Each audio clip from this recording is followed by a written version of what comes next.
Hey, what's up everybody? It's Lids, and we're back for some more Mass Effect Andromeda multiplayer, taking requests from you. Oh, wait a second. I was about to say taking requests from you all in chat, and then I remembered that I deactivated those last week, and then I did not reactivate them today. One moment. One moment, as I just, let me just press a few buttons real quick. Let me just press a few buttons real quick. Let's see. So, this button, this button, this button, that button, and finally that button. Okay, now we can accept requests from chat. That is now a thing. What's up, Itachi? How's it going? This is our, depending on how you count it, either first or second stream post move. So if I sound different, I probably do sound different because I have the same hardware, the same equipment, but it is in a totally different room. So it's still the most part, a big empty box. So there's probably some echo. Maybe that's not quite as noticeable as, at least on my end, it seems like it probably is. But anyways, we did a little bit of a test stream last week, which I did not end up posting on YouTube because we were, well, testing some things out. We did do a little bit of Andromeda, we did do a little bit of Mass Effect 3 multiplayer as well, but we kept things relatively brief, relatively simple, and we're focusing more on testing out audio, testing out new internet, and seeing how that stuff worked, trying to get a sense for, hey, is it still possible to do all this stuff, or are we going to have to, well, make some major adjustments or scrap things altogether? And, well, obviously we're back here today now, so that answers some of those questions, although I will admit one of the key factors that I was also trying to figure out was to what extent I can be loud and still get away with it.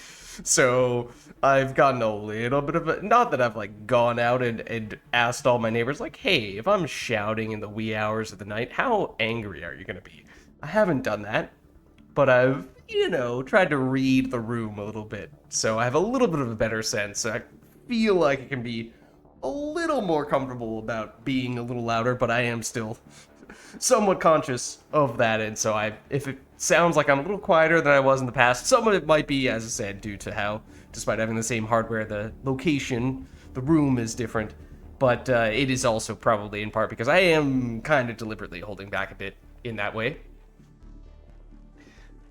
So that's all that stuff. We are also, for what it's worth, getting a little bit of a late start today, so probably aren't going to be going for that long. But we do have a lot of credits to cash in, because it's been a little while since we were last doing a full-blown Mass Effect Andromeda stream, and I deliberately did not cash in any of those things in that test stream last week. But I have played a decent bit of Andromeda off-stream, so there's been plenty of testing off-stream in that way. Let's take a quick pit stop off at the shop, see what we can claim here. Nothing big to get with the mission funds, because we, as you guys know, already have all the ultra-rare characters. I'm not a Rick and Morty person, Itachi, or at least, maybe that's a strong way of phrasing that. I've never seen it outside of, like, maybe once or twice in little bits and pieces at a friend's house here or there, but I mean, there are some Rick and Morty things that just became so popular a few years back that I probably became aware of them through osmosis. It's like I recognize the two main characters and probably know some of the memes, but that's about it. Recently got into it about a month ago, but was okay, yeah. So I can't really make any, if you refer to any specific things from Rick and Morty, it will go completely over my head outside of, like, I don't know, Pickle Rick. That's maybe the one meme that I know, because that's, as I'm sure any Rick and Morty fan will tell you, that is something that that became a very big thing. And then what I think this was a comparatively much smaller thing, but what was it? Szechuan sauce a few years ago, probably like 10 years ago at this point. Apparently, there was this big craze because that was something that they were talking about in Rick and Morty, and then apparently that's like not really a thing. Like those are words that obviously mean something in a vacuum separately, but they don't really mean anything in particular when combined. And so people would apparently go to a restaurant, they'd be like, I want your Szechuan sauce. They're like, what are you talking about? I have no idea what you mean. Oh, is that the game with like the talking guns or something like that?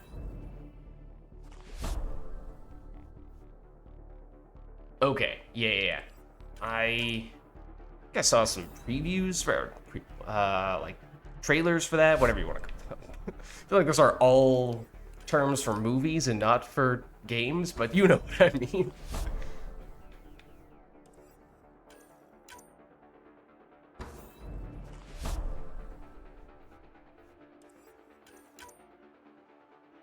Would really recommend it. I think I looked at it a bit and was kind of intrigued. It seemed fun, or at least it didn't take itself very seriously, which I thought was entertaining in a funny kind of way. I don't know from a gameplay standpoint if it's any good or not. Oh, and then they came out with a sequel? I feel like I might have... Devs are fixing the bugs.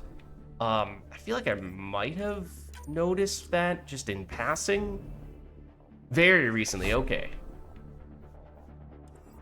Yeah, maybe I was just popping open Steam and seeing something there. Is this the first ultra rare weapon that we've gotten thus far? Because we've unboxed a fair bit of packs. We have a lot of credits today.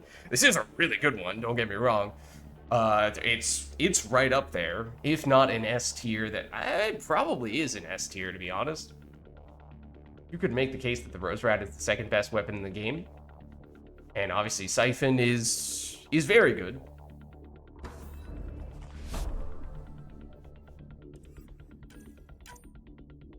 I forget if I was mentioning this in the pseudo stream, the test stream last week or not.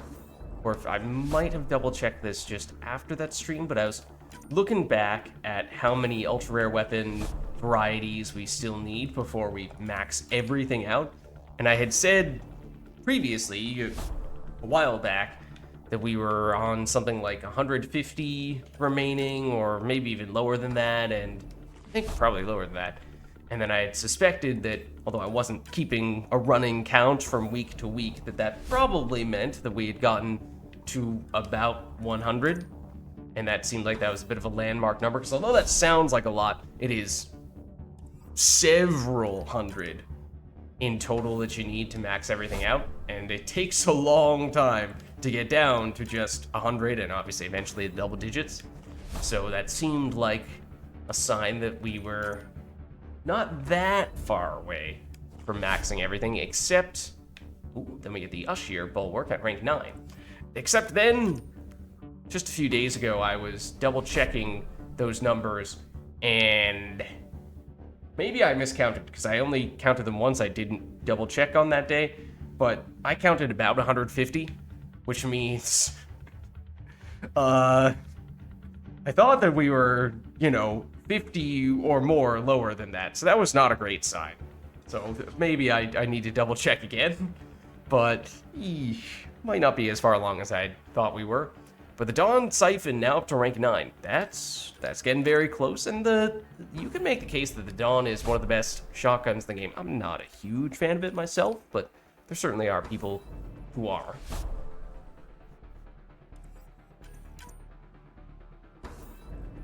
I feel like we're just getting tons of the ultra rare consumables. Or at least we were at the beginning. And we did hit a little bit of a hot patch with the ultra rare weapons, but still feels like overall I would have expected a little more bang for our buck here, given how many credits we had to work with. It was over 3 million. It's been a long time since we've had that much to unbox all at once, which, yes, is probably in large part because it's been several weeks since we've actually done any sort of unboxing like this. Trying to get all the lower rarity guns maxed out before you go for the Paw 3. In Mass Effect 3 multiplayer, I think many people will say that that is the way to do it. Mass Effect Andromeda multiplayer, that is the approach that I took as well, Itachi, but I am not as sure that it is the go-to strategy, because if you use Apex rating as your metric for how long someone's been playing the game for, you know, how much they've, not just in terms of like a temporal standpoint, but actually how many games they played, and a rough proxy for how many credits they've farmed up and used to try to unlock all their gear. I'm far enough along by that metric that I would have thought that I would have maxed everything out a while ago. I think most people with my Apex rating, and potentially even a fair bit lower than my Apex rating, have maxed out all of their characters and weapons. So it does make me question whether the approach I took was inherently less efficient. It seems like if I've spent this much time farming up weapons, or farming up credits and mission funds to get ultra rare weapons and characters, then at this point I should be either completely done or very close to done. And here we see the Paw Bulwark, which obviously the Paw is fantastic, as Tachi, you were just alluding to there. The Bulwark is not the variety that you typically want with it, though. In fact, I'm not sure if I've ever used this at all.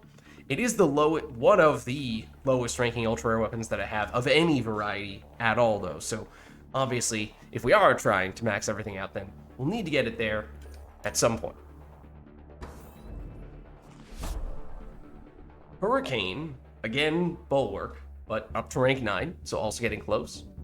Yeah, no, the Paw was, I think, quite literally the last ultra rare weapon. The base Paw was quite literally the last ultra rare weapon that I got, and it might have also been the last weapon that I got up to, ultra rare weapon that I got up to rank 2, or if not, it was very close to it. So I feel your pain. It took me several months, I think, to get it at all, and then several more months to get it upgraded.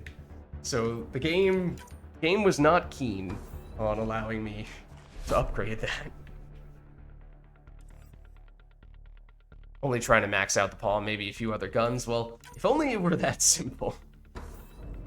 If only you could say to the game, yeah, you know, I don't need that many ultra rare weapons, but if every ultra rare weapon that you give me could be the best one, then I would highly appreciate it. Now, unfortunately, it doesn't quite work that way.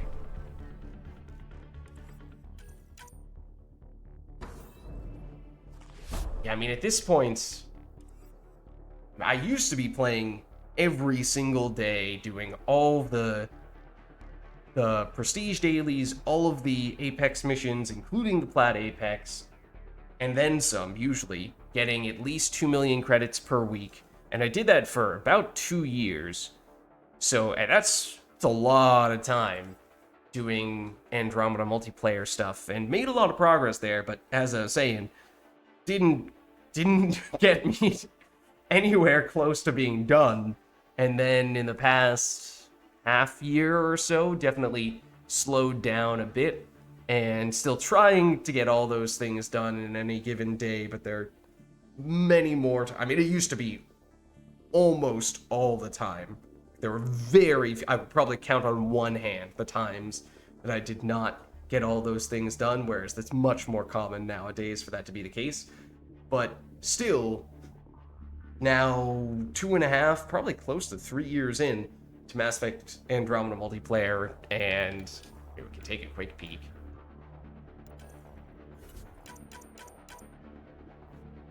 Obviously, the base version of all the ultra rare weapons, we've maxed those out, but as you can see, when it gets to the actual special varieties, some of them are maxed out, but Kishok, all of them are maxed out, in fact.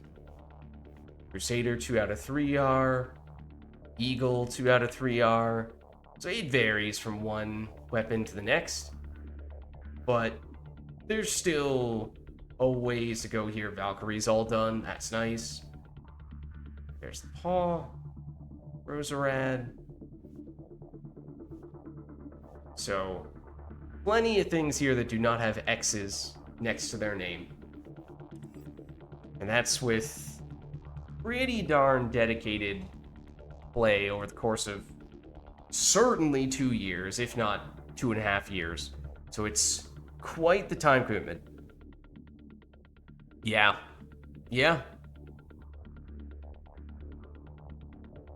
I don't know how many, I mean, a lot of hours for me as well. Yeah, it doesn't crash that often, that's true. It comes with plenty of other bugs, but not so much on the crashing. Okay, well, let's take a look at those prestige dailies. It's gold waves and it's magma waves. I swear it's been magma 2 out of the past 3 days or something like, oh no, 0 past 2 days in a row, I think. Then before that, it was a bunch of magma stuff. But it does mean we can use any character, any sorts of powers, all that stuff is fine. And I thought I was taking a brief look at the Apex missions today, and that one's not so bad. But the gold, and even more so, the plat, with both of them being 1 life to live, this is probably one of those days where you say, no thank you. Alright, but let's set things up for magma and gold and Itachi, or anyone else for that matter, if you'd like to hop in. Obviously, there's plenty of room. The lobby is public. I'll hop into Discord here before I forget. There we are. So, ideally we'd get at least one more person in here, as not the biggest fan of doing gold solos on plat. Or not, certainly not on plat, no, but on gold either.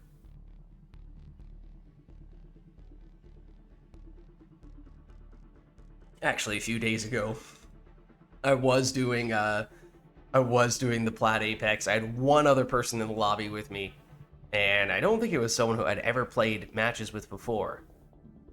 Or maybe someone I'd done only a tiny bit of matches with. Started the plat Apex. What was it? I think it was one of the ones that gives you limited supply of ammo. It's not, in the grand scheme of things, not one of the nightmare Apex missions. It was on Icebreaker. For if that means anything to anyone, if they can remember a few days ago in Icebreaker plat Apex. But the big picture, not a horrible one, but I had this sort of stranger in there with me for the first, I want to say 3 waves. No, might have only been 2 waves. I think they might have even abandoned me mid-objective for the first objective.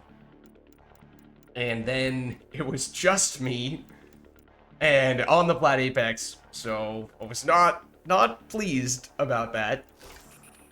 Not at all. And basically what I did was I deliberately, knowing that I probably did not stand much chance, or at least did not have much interest in trying to finish a plat mission, let alone the plat Apex, all by myself, I went into that wave, took down all but the last enemy, and deliberately kept them alive, and tried to put them in some corner of the map and then run away to a place where they wouldn't chase after me. And did find a spot where I could just hang out behind cover, and that enemy just stood there doing nothing. And so I sat there and I waited for anyone to hop in and help bail me out. Just provide me with a little bit of company so I didn't have to completely solo the mission. I was like, it doesn't really matter if this person, who this person is, if they have any experience with with platinum matches at all, just as long as there is a person here, so that I'm not having to kite enemies away from acts and uploads and then still end up doing it myself on top of that. That's the thing. It can just get basically impossible. Flat solo, or at least it certainly feels that way. And so I was waiting there for an hour, and I wish I was exaggerating, but I'm not. It was pretty much exactly an hour that I waited for someone to join me. So I was just sitting there behind cover, and occasionally, you know, if you go just like this, not on this map, but situation kind of like this, if you pop open this screen here, oh, Furia might be in chat. It's a chance. If so, then what's up, Furia? But yeah, I was basically just on that screen,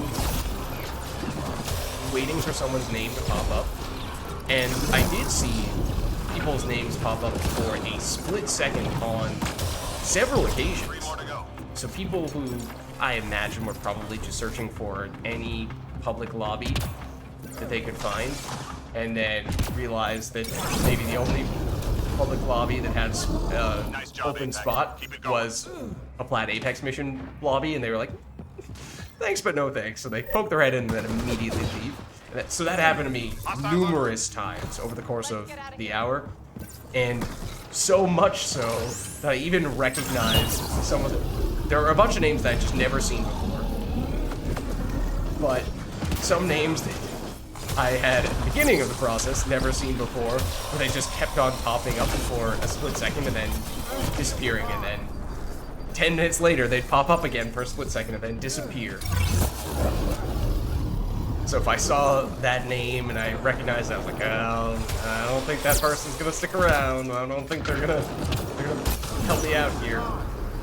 Until eventually, one of the people who might have been the person who popped in and out the most, eventually did decide to stay.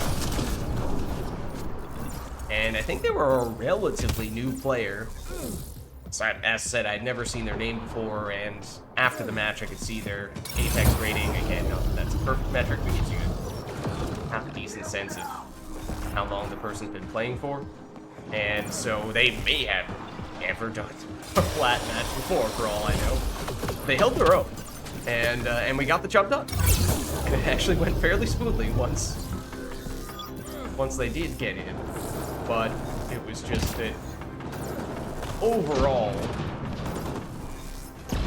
by the time they did join me, just 3 hostiles remaining. It had already been over an hour, so it's like, you know, an hour, 20 minutes total to finish the mission. Maybe even a little bit more than that. Enemies clear. Stay alert. Not exactly something that I would like to make a habit of.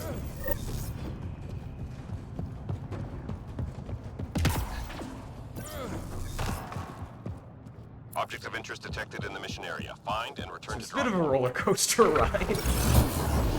Ultimately did work out, but it definitely tested my patience.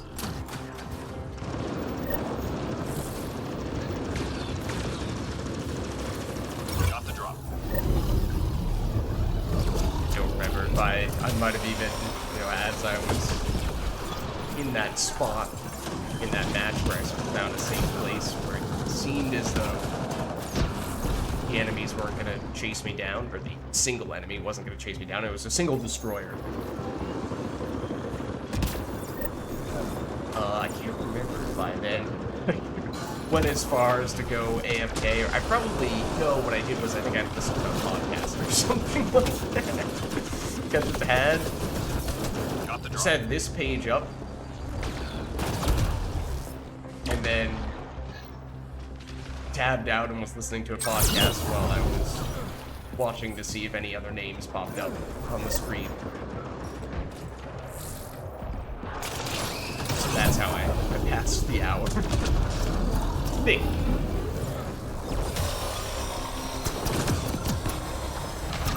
Would not recommend, generally speaking. Can't remember. It might have even been a flat Apex mission that I had Hang in there, initiated just before the mission was gonna reset with something else, meaning that once the mission resets, if you're currently mid-mission, if you complete it, it still counts. However, if you fail or have to reset for whatever reason, then there's no do-overs, because if you go back to the lobby menu and try to select the Flat Apex mission, you're gonna see the new Flat Apex mission for the following day has just become available. And obviously the previous day's Flat Apex mission is no longer going to be there. So it might have been that it had become the previous day's Flat Apex mission by the time that the person had abandoned me and I was by myself, which was possibly why I was pretty steadfast in trying to see it through. So I was like, my only way to get this done.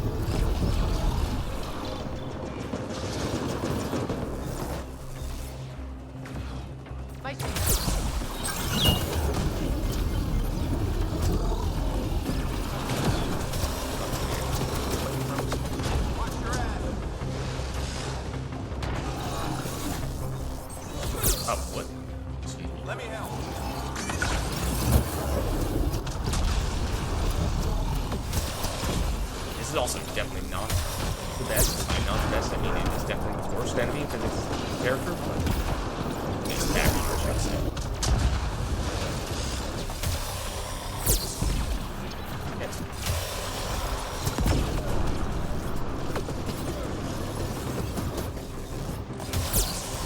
We can make things work. These flamethrowers. The main reason why that is the case is not very good against shields. Fair bit of those. Oh, I think I may see the reason why things didn't go so well here.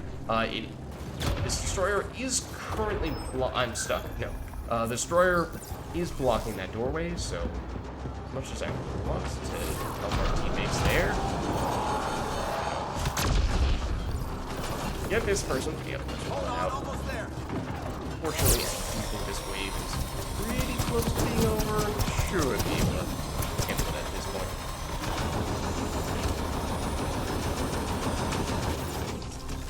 Fence is clear for now. Great shooting. Excuse me. You sure about that one?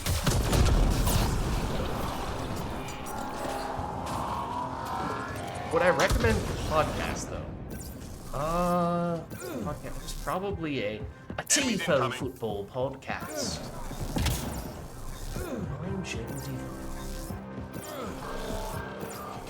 That means anything. I know we don't talk about it very much on stream, but I am a pretty close follower of the English Premier League Association football.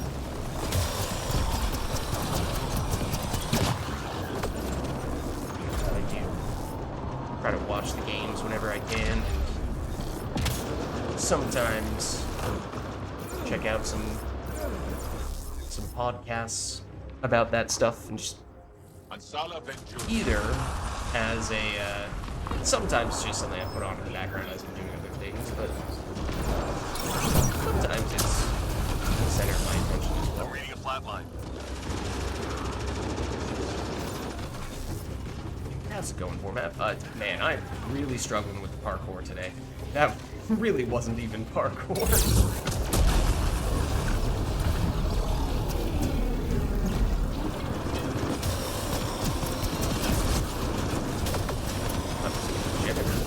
That guy was pretty quickly. I'm reading a flat line. Janitors definitely move quite a bit faster than standard destroyers do. Even if, when the characters call them out by name, they just refer to them by the generic destroyer name. And they are, I'm pretty sure, in most, if not every case, faster than characters, than players. Relay. Go get 'em. Maybe not if we were to break out the extreme need for speed situation setup that we had theorized a while back. But in any sort of We're tracking reinforcements. normal situation in which you don't have multiple people who are all teaming up to maximize speed, I think the progenitors are faster than players. Enemies triangulating our nearest outpost. Find their sensor arrays and get them broken. I've got it. One device down. Squad member down. Destroyer!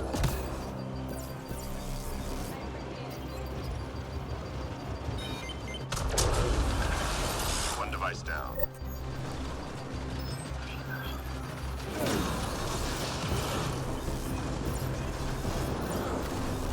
I'm reading a flat line.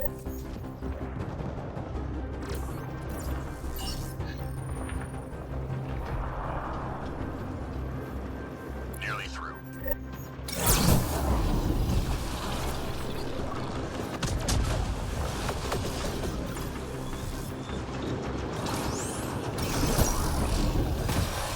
All enemy devices shut down. Good job.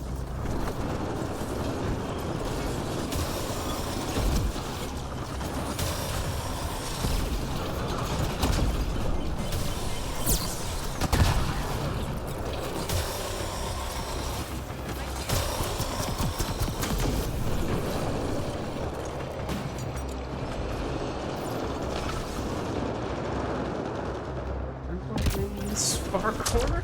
It's like, where did all the enemies go? I'm reading a flat line. Excuse me, I was told there were enemies here.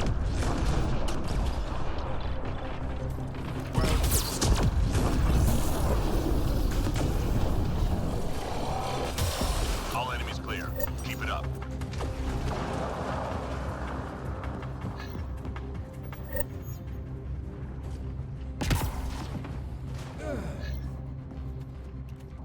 Shuttle incoming. Get to the extraction zone. Destroyer! Hey, big guy!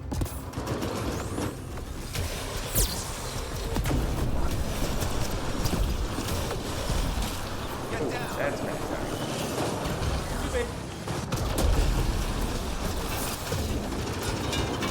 Almost led me getting blasted by this dude.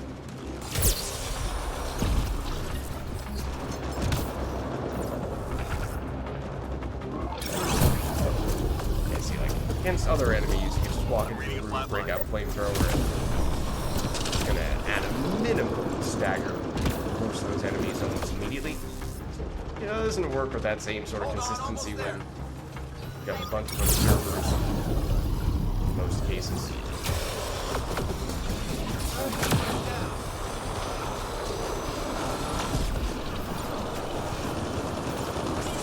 Reading a flat line. These guys are better against them. Excuse me. Big guy!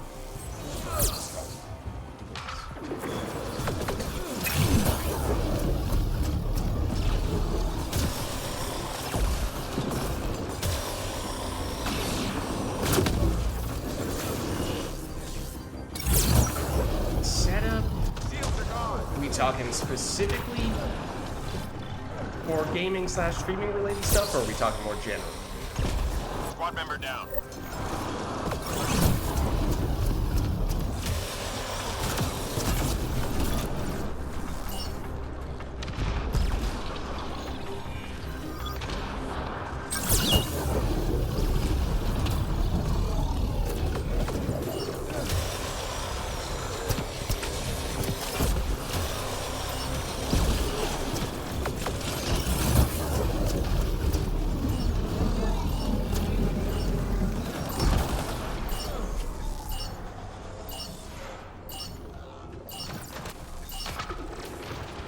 All targets down. Everyone standing.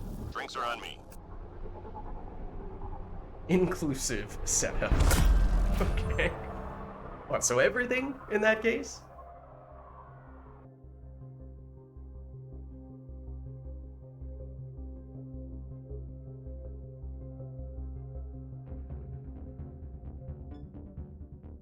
I'm basically in the stage where when I first got here, it was basically, as I was kind of saying at the beginning, not only in the little room where I have the computer set up, but in the main area as well. Basically just a big empty box with absolutely nothing in it. And that was okay. I was wondering if you were also in chat, Furia. How's it going? How are you? We do have room for a couple more people now, if anyone else is interested in hopping in. But yeah, basically, at the very beginning, I brought very little to the new apartment. So I was starting with next to nothing. And that meant that over the course of the past, how long has it been now? 2.5 weeks about, I think.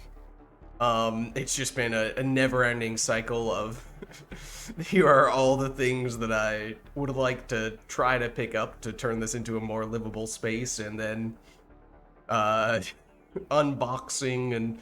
and assembling a whole bunch of stuff. So, like, for example, I have at least, I think I have 3 pieces of furniture right now that are just currently sitting in unassembled piles on the floor right now, and just waiting to gather the will and the energy to actually put them together.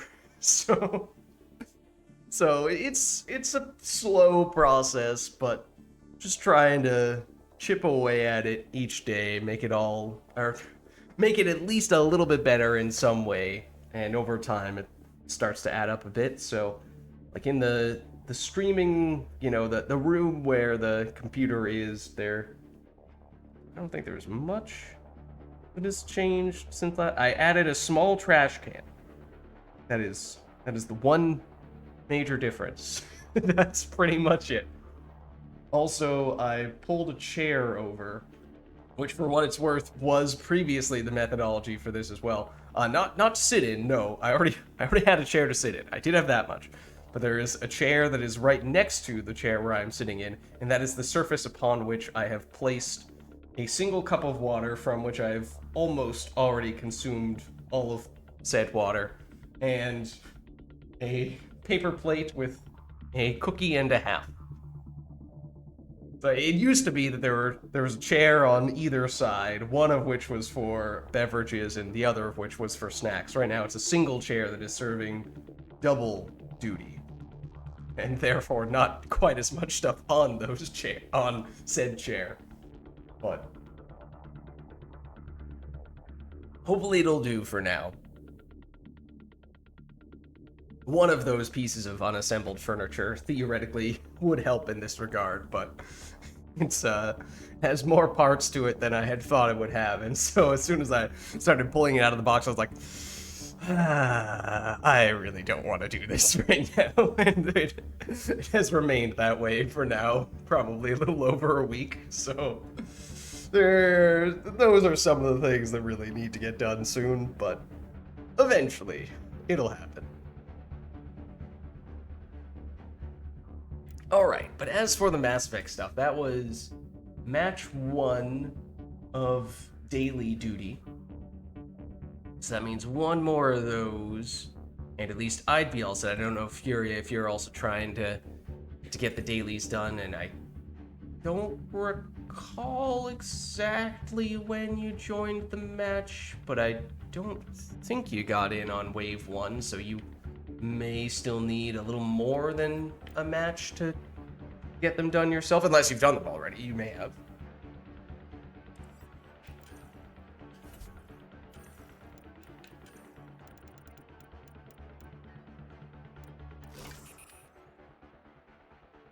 I think I'm good to go here.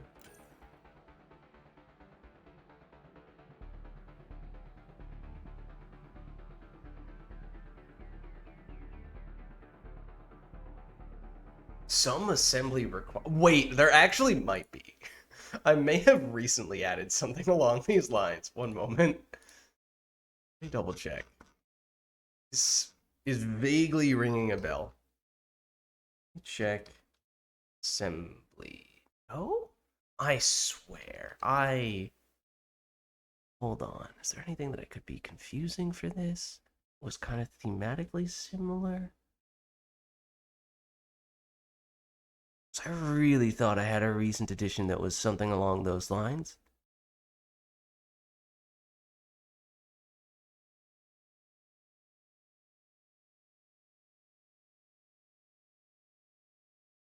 No.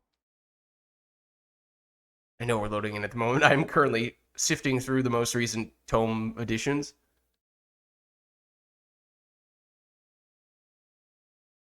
But at this point, we're looking at what is probably a few months ago. At least a couple months ago.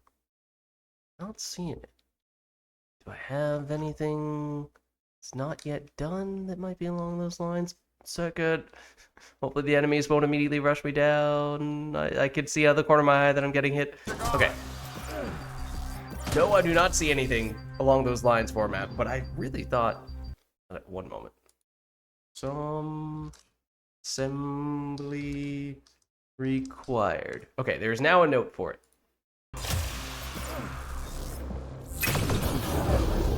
Okay.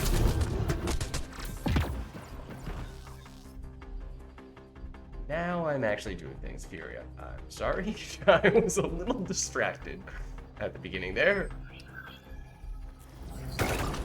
Did I almost die in the process? Yeah, but that's okay.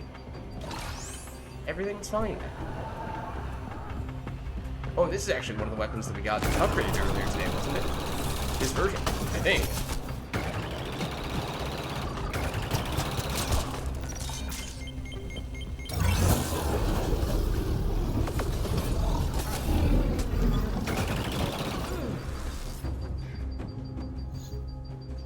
I think we got this upgraded one rank.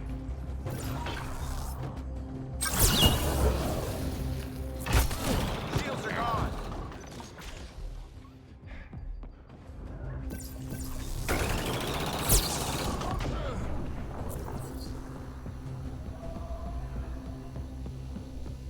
¿Dónde están? Ah, los enemigos. Stop. Just 3 hostiles remaining. Watch your ass. Uh-oh. Shields down. All clear for now. We're good.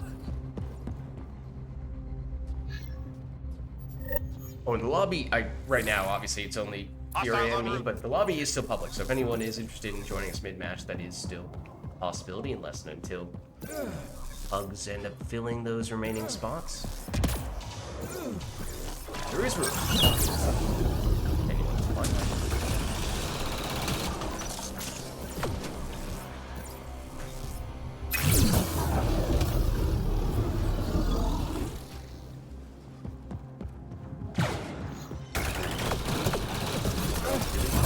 I was about to say don't really need to be using this weapon anymore because we gained a bunch of health back. Then, before I could finish saying that, we almost died. So, didn't really have time to finish that thought.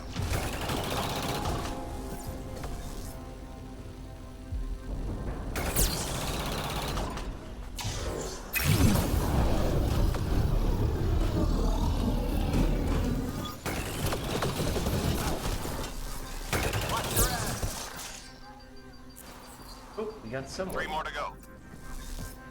May have seen that person at least once before, but not much. If at all. Live fire. Enemies clear. Stay alert. Just like the old days.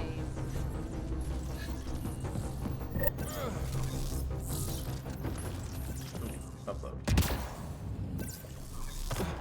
We detected mission critical The data. nasty spot? Find the location and Not quite. upload the No, it's intel. further back. This might be the second worst, though.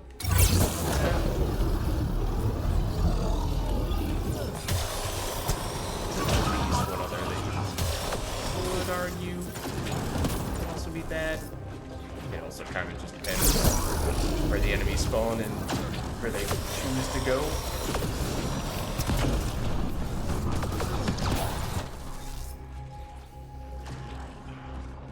Fragment uploaded.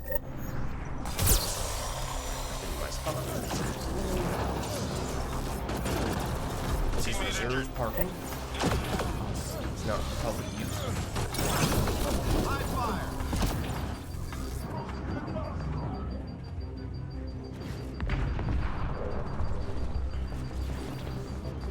Hang in there, Apex.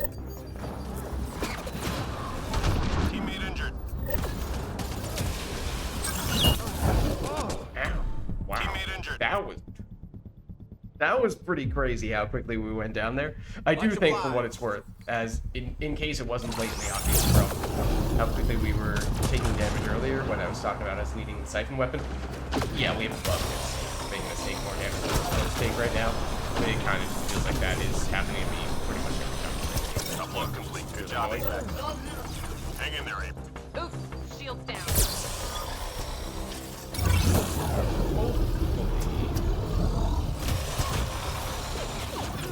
We will be doing marijuana. That won't have to be effective. 3 left. Go get them. Fail some assembly required. You're required to do the next mission. 1 chair, a cup of water, and 1.5 cookies challenge.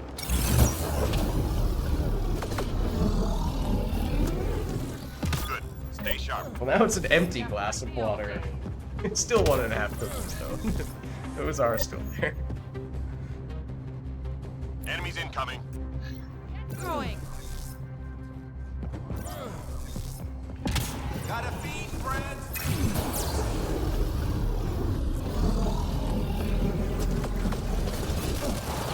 They're gone. That's good.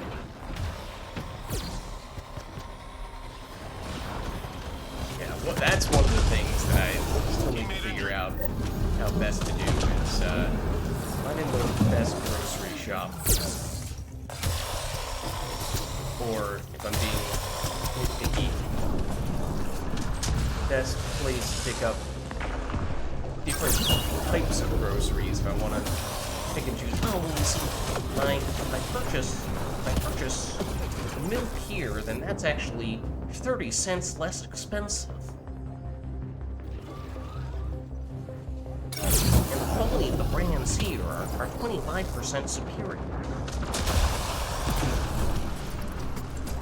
Definitely still have a lot of learning to do in that regard.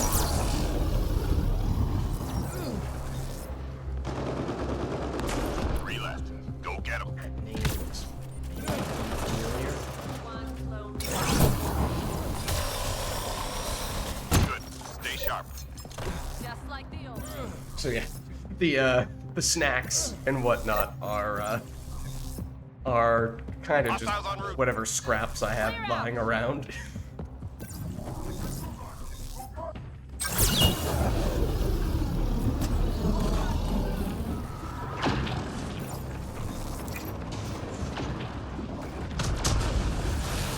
Which is perhaps the reason for the half cookie, 1.5 cookie. But also, tend not to go through as much water or snacks for Andromeda screens, tending to be shorter than the Aspect 3 multiplayer screens. Shields are gone.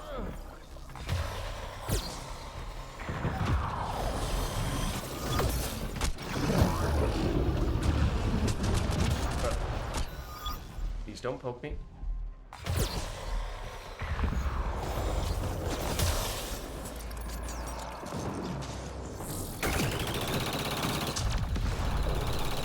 Three more to go.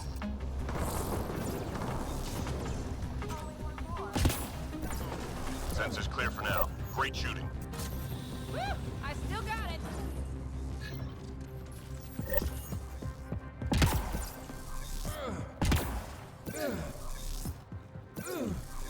We detected mission critical data. didn't get Find the that location and stuff this upload the time intel.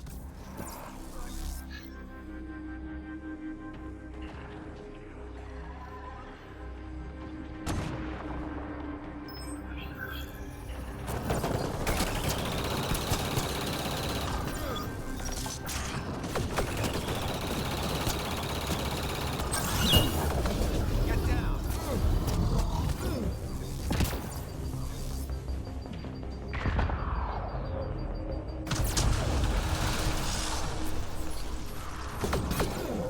gonna say, typically, not only are the Mass Effect multiplayer streams Hang in there, longer, there are also more natural times in which Send it in the house. for me to drink and snack on stuff. There's typically more people in Discord chatting with me, which sometimes gives me little windows to work with. Whereas that's usually less so the case for Andromeda. But it turns out, for objectives where you can just turn invisible and stand still, that is a great time to eat precisely one half of a cookie. Which is to say, the current count is now one cookie remaining. Nice job, Apex. Keep it going.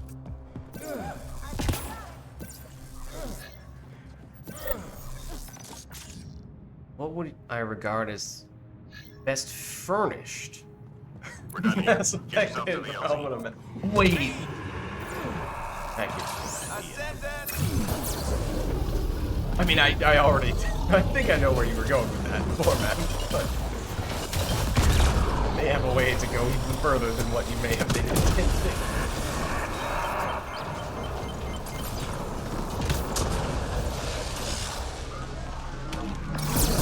But go back to the, I'm getting a little carried away, so go back to your original question of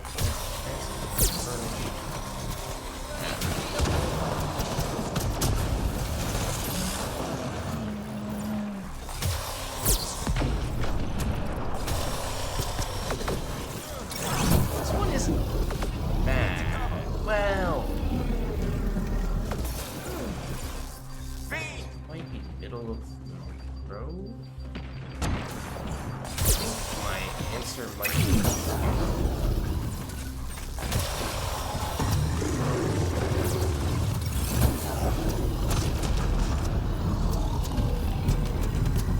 I think that's my answer. But just scroll over the maps. Need a little more thought.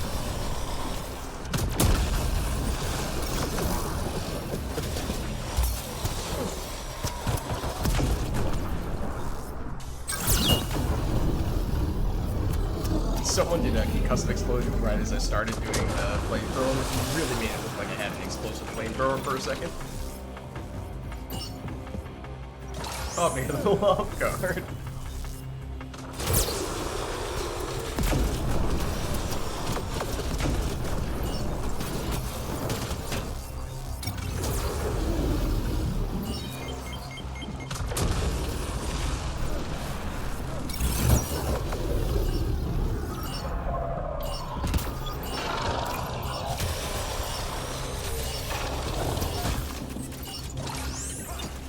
That's how Apex gets it done. Come on, hold.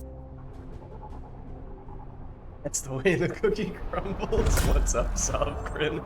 How are you?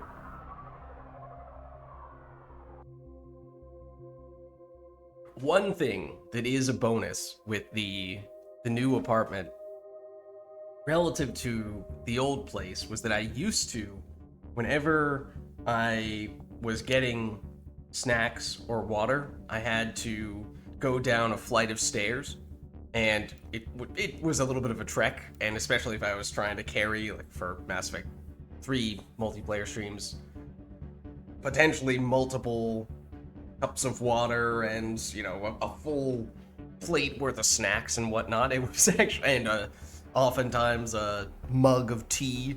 It was not an insignificant amount of time that was spent lugging the various drinks and snacks from one location to the next.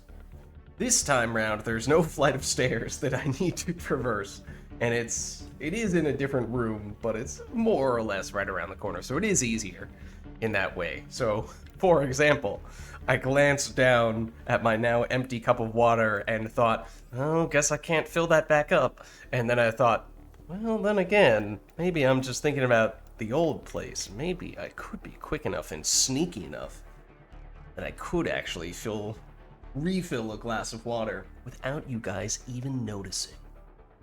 I don't know. I'm just saying. you guys might have to be prepared. Okay, well, I think I am now done with both of the prestige dailies, and Furia. What are you saying?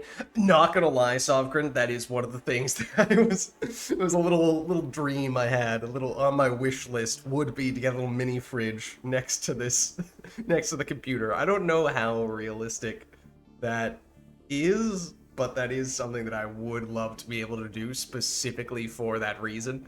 So, might need to figure out just how practical that really is, but I am very tempted. I'm very, very tempted. So, I have to think that one over. I kind of forgot about that, to be honest, but at the very beginning, when I was looking at the place, I was thinking to myself, oh yes, this is where I want to put the computer, and this, look, see, there's gonna be room. I can put a little mini fridge right next to that outlet right there. So, that's the dream. I kind of forgot that it was the dream, but you reminded me of the dream. Oh, see. You guys are teasing me at this point. Well, let's see if you can hold... honestly, I don't even remember. Like, 12-ounce and...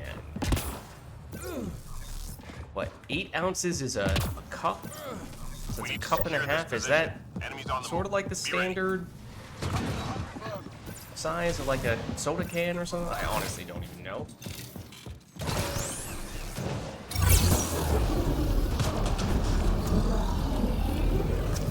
Just trying to get a sense, because that's helpful information in a way, helpful context of, okay, if one were to theoretically try to get a mini fridge, obviously they come in various shapes and sizes and whatnot. So, how much space does one need? How much stuff does one want to be able to hold in such a mini fridge for it to serve its intended purpose? How? Is there an explosive container there, maybe?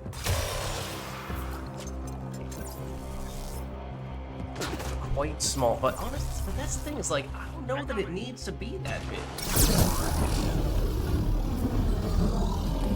Like in my case, as I was saying, I used to load up on an absurd number of things. At least on Mass Effect 3 stream days. All with the idea being that way I can continuously do stuff without having to take any breaks to restock on food or water or anything like that. But that means, you know, that was sort of a way to compensate for not having any quick access to a storage place for those sorts of foods and beverages. But if I were to have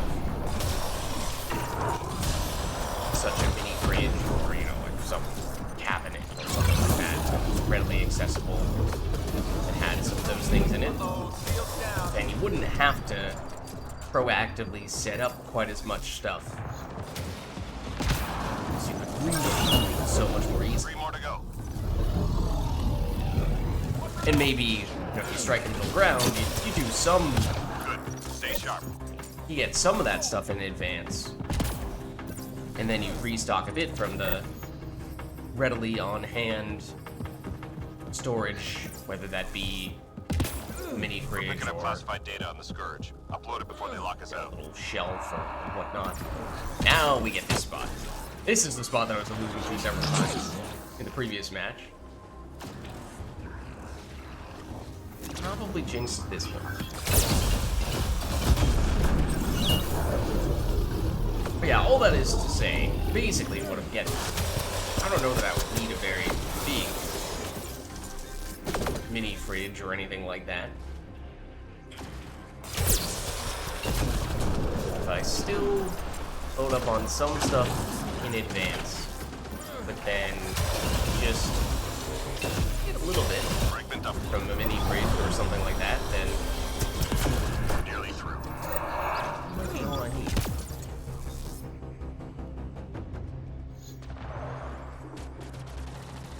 Stock it every few days. So, like, what? You guys who are more experienced with Upload complete. Well done, team. these types of Almost done. things,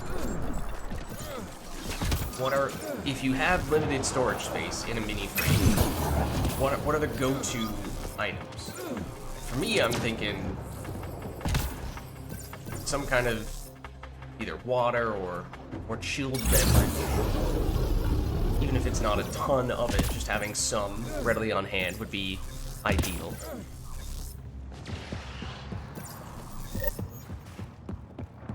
I don't know if there's a particular food that I would try to squeeze in there as well, but I feel like Enemies that's, headed your well, way. I don't know if that's harder to squeeze a meaningful amount into a small thing. Oopsie. Water can take up a fair bit of room as well if you're talking about a small container.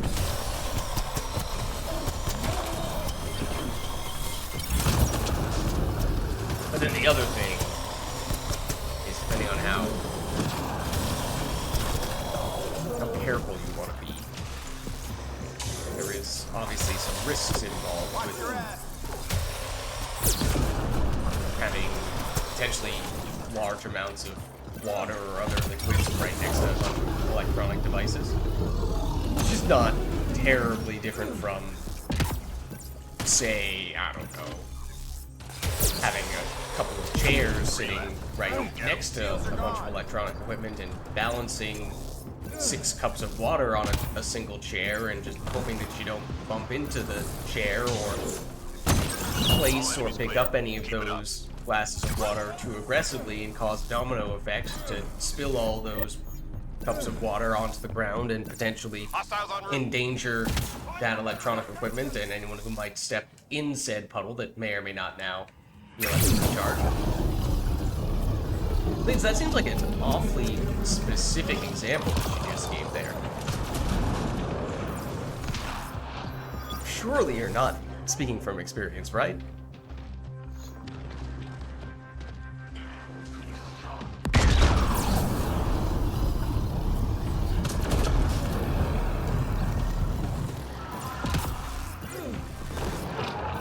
That was the setup, as I said. That was the first I took. And I did absolutely, on occasion, have some skills. But for the most part, I was pretty careful, cautious, and when those skills happened, yes, occasionally there were some domino effects. I feel like it tended to happen, though, more so before I started the stream, when I was scrambling to set things up as quickly as possible.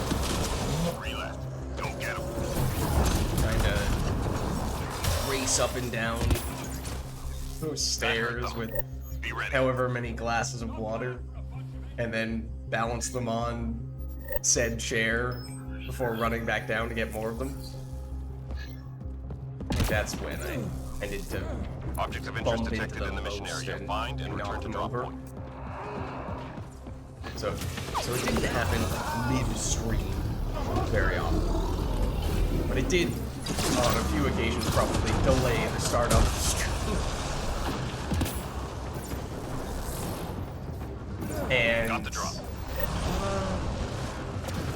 I deliberately did it such that, you know, I obviously have my chair in the middle, and then the chair where I'm sitting in the middle, and then a chair on either side, one for drinks and one for food. I deliberately put the drinks one on the side opposite where the PC is. And put the food one on the side that the PC is on, so that way if water does spill, it's less likely to actually reach the PC. There was some thought put into that. That was not a coincidence.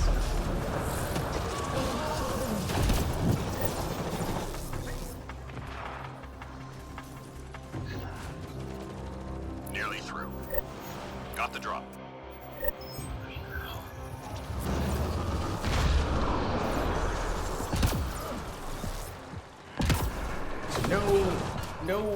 future safety hazards. Well, maybe just setting up it that way in the first place is a Teammate safety injured. hazard. That might be the case. All But objects accounted for. Objective complete. it never... Teammate injured. No nightmare situations that came out of that. Some very annoying situations when stuff spilled. But nothing that became a huge problem.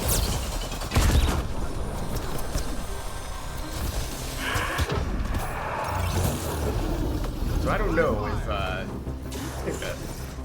where this came from, Three Liz. I don't hostiles know remaining. which one is riskier, which one is less safe.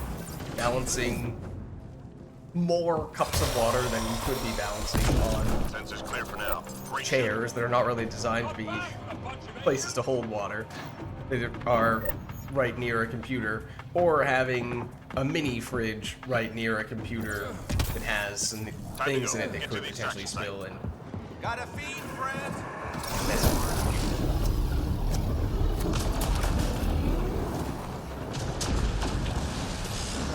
Which is another thing. Obviously, ideally no, but in practice,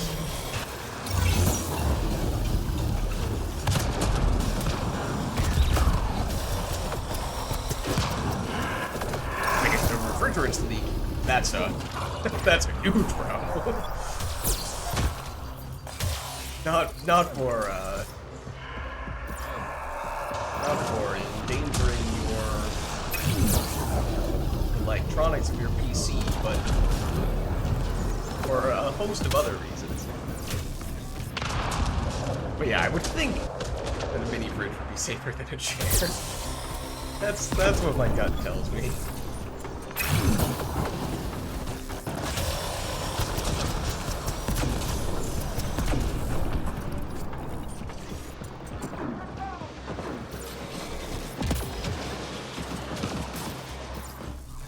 Maybe moving on from Stone Age solution.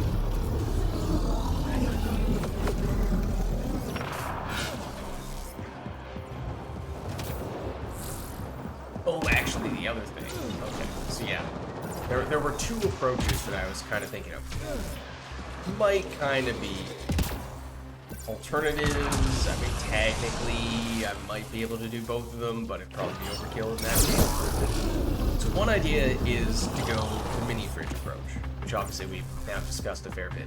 The other potential option would be to instead have a cart of some variety, kind of like some shelves with wheels on them. Oh, that was okay. That was the trick. I was very confused as once again it looked like I had an explosive flamethrower.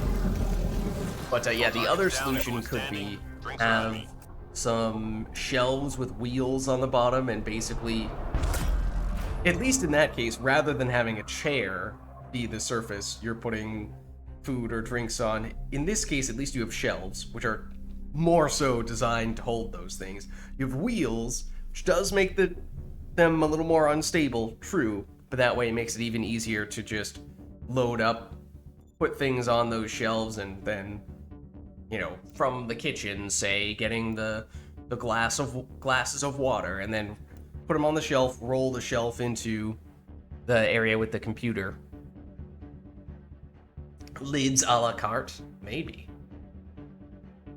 That's the other thing, obviously, is the mini fridge keeping stuff cold, which for Mass Effect 3 streams, I mean, if we're going for 12 hours, which it's been a long time since we've done that, but 9 hours, we would usually hit, 8 or 9 hours or so. And so if I'm setting up, pouring out all the glasses of water before that, and usually I probably go through them all before the stream is done, but say near the end of the stream, there's still a glass of water remaining, or so. If it's been out for 8+ hours, then yeah, it's not very cold. So, be a nice quality of life improvement in that way. I think I'm pretty used to it at this point, just having lukewarm glasses of water and whatever other... Obviously, the snacks that I've tended to snack on have not been hot snacks, or if they were, they didn't stay that way for long. Actually, I had significantly more cold snacks than anything else. I'm probably going to switch this off magma, just because we've been doing a whole bunch of magma at this point, which obviously was deliberate to get the prestige dailies done, but I think Fury and I are done, and these other guys, I don't know to what extent that was something they felt as though they wanted / needed. So let's mix up the character a little bit.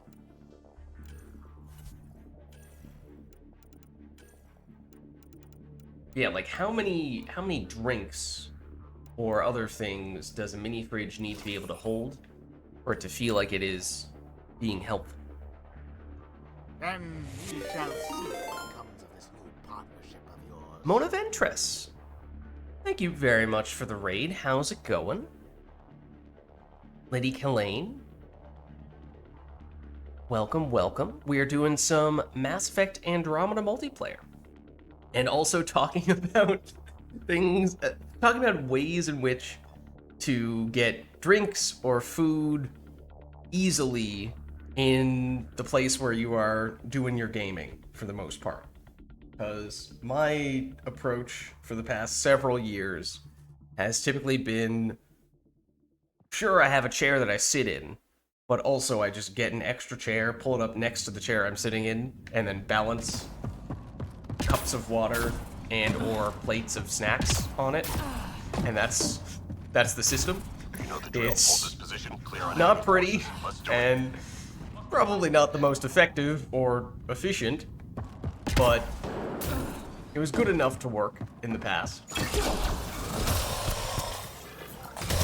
But it definitely feels like something that could be improved. We've been talking about the pros and cons of various other systems. Our mind Getting feels the down. mini might be the dream.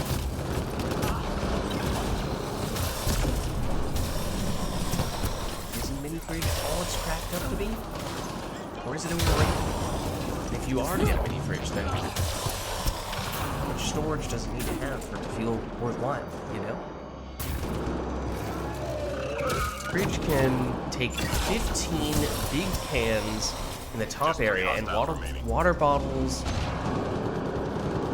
It just takes a lot of stuff. That does seems pretty good. Enemies cleared. Stay alert. I mean, I don't think I need a full-size fridge, but maybe even a small Enemies mini headed fridge your would way. go a long ways. Have a mini fridge next to the couch. Acts as a side table. Interesting. Does serve dual purpose. Oh, also, yes, this is my least favorite map in the game. And I know we were talking about other things as we were loading in, but I did take notice of that on the loading screen.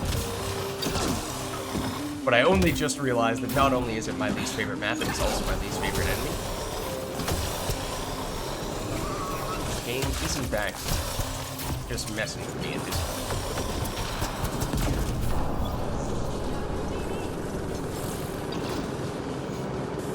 Have a...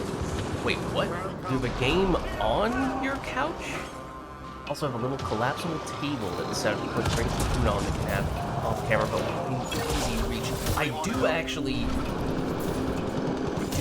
have something kind of along those lines.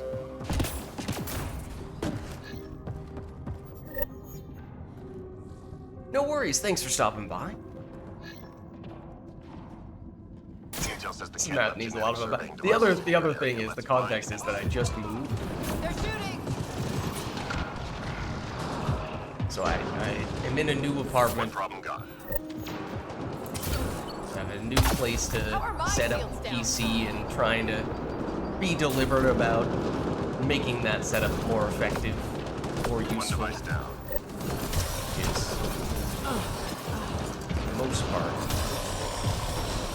why we started on this conversation in the first place.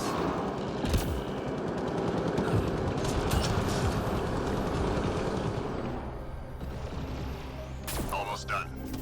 I've been doing a lot of packing and unpacking. Past couple weeks.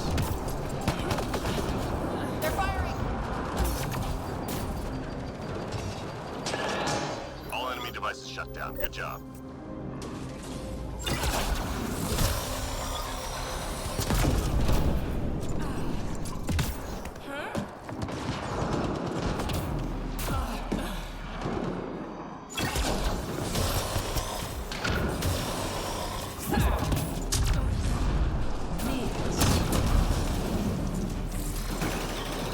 Just 3 hostiles remaining. What happened to that guy?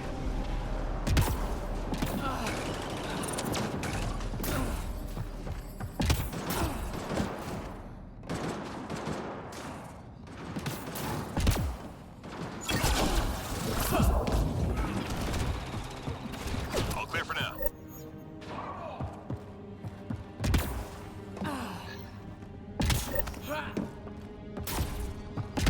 Enemies headed your way.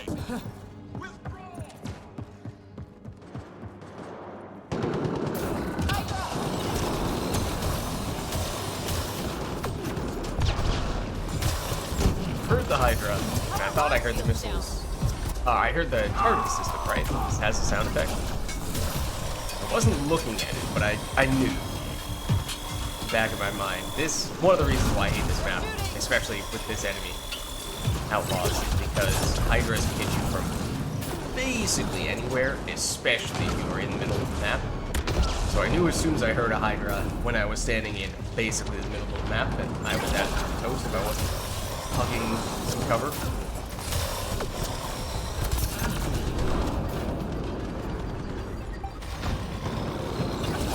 As tempting as it is to be in this middle area here, genuinely no bueno. They're firing.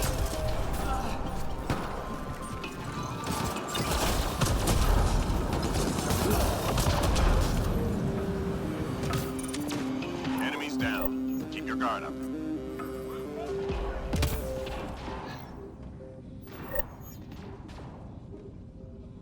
Hostiles en route. Find a better location. Hydra. Wait, what? Okay. Did I not just look there and see absolutely no enemies? Squad member down. Oh, that was weird. I healed well before that, and it just did not register.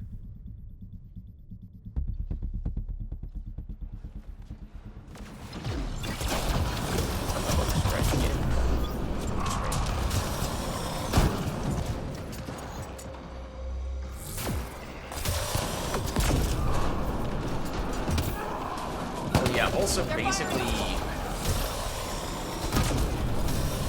basically what I'm looking for with all of my setup in the new place is more room for activities.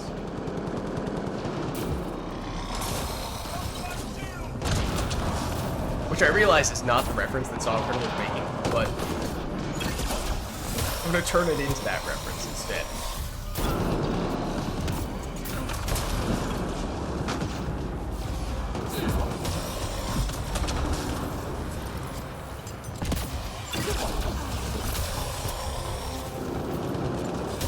Three more to go.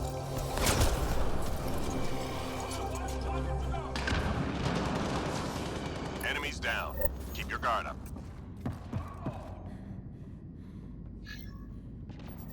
We've got major enemy targets nearby. Let's take them out. Good call.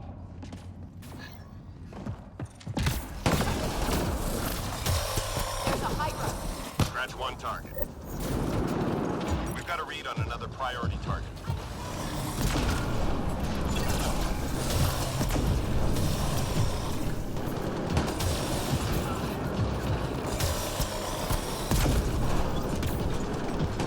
Get safe.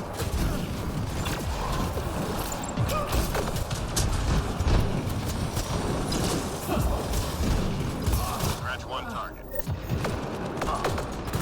Now I understand. Get cover.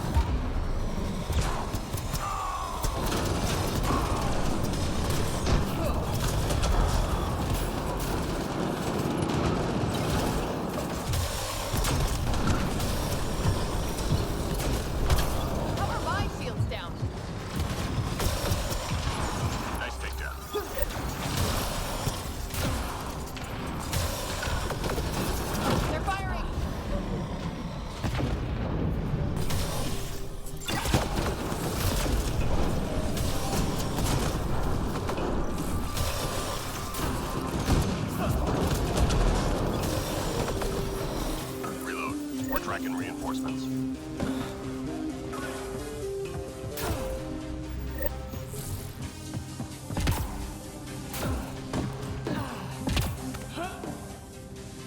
Time to go. Get to the extraction site.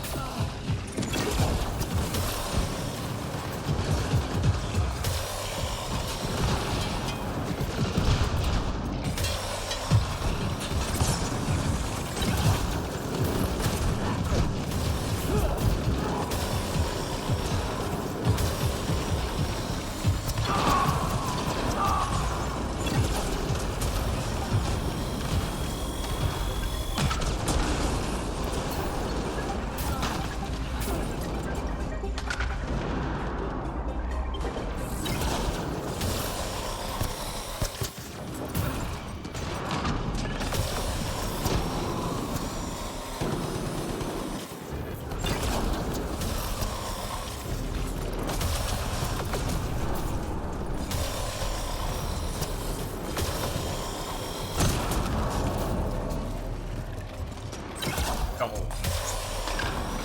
There were at least 3 enemies there, and somehow I managed to bump my controller into someone.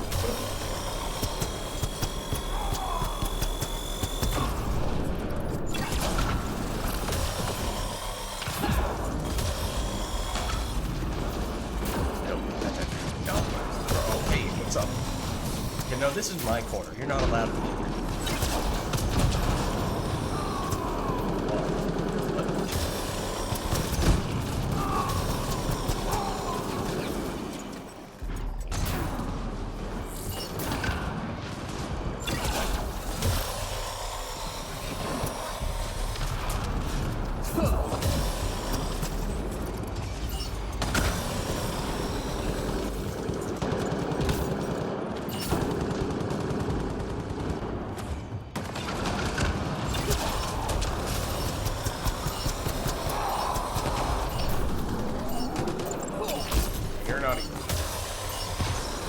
Oh, it's dead. Okay. All targets down, everyone standing. Drinks are on me.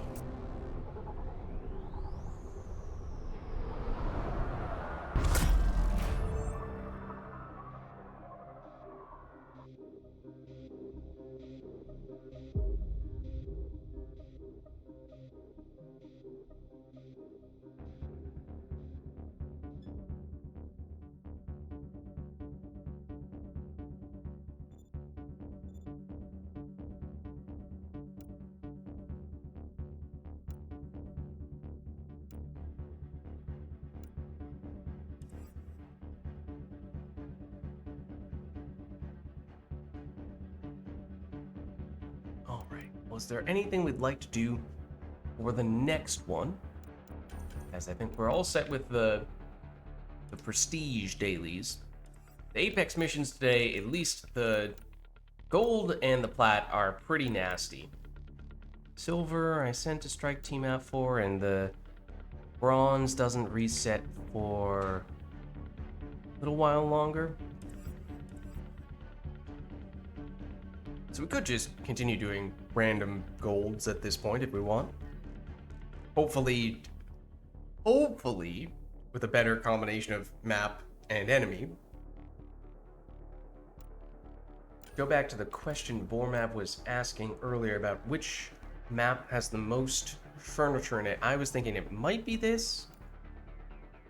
Otherwise, I don't think it's this. Depends on what you qualify as furniture. There's a bunch of just random objects in this one. Map, I actually don't think it's that bad. This is the map we were on, of course, when Vormap asked that question. This one's probably decent in that regard. I was also thinking of this. I don't think it's this. It's definitely not this. I think the answer would be 0. Could do it for that reason if we want. And the thing that I was thinking about doing this, reasons that may become apparent.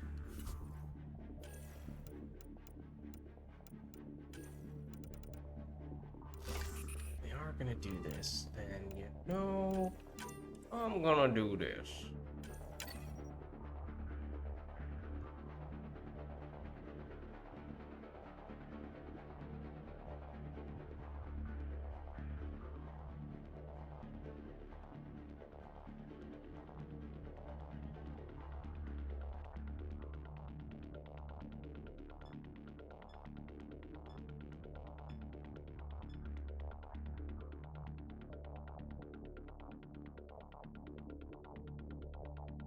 Sandstorm is what you were thinking of, Warmouth? Like you're hanging out on the roofs, it doesn't really count. I mean, fair. That is also where I tend to spend all my time. Look at that preview there, though, because I feel like there's a lot of stuff inside here. It has an inside area, and there's just a lot of stuff in here.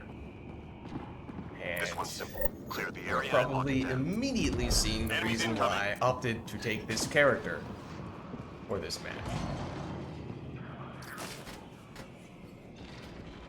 Excuse me.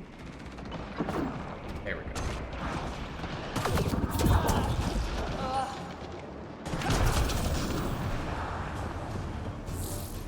One moment, sir. It turns out there's not any furniture there that I can pick up. One moment, please. I mean, this counts, right? Okay, I don't know if I've ever heard that sound effect, but also the fact that our teammate immediately blew that up in my hand the moment that I picked it up, I am not pleased about that.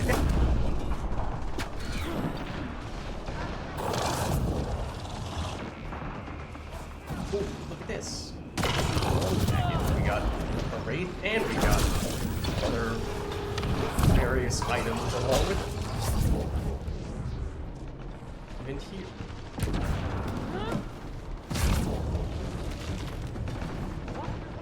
Oh, wait, what? Someone shot him.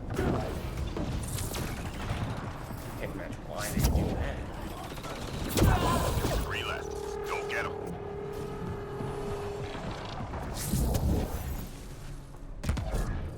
Listen, everyone's trying to kill the enemies. It's so disrespect. That hurt them. Be ready. Got them all. There's certainly the explosive containers, which, Enemies when headed your way. they don't get immediately blown up, are throwable. But I was thinking about stuff like this, for example.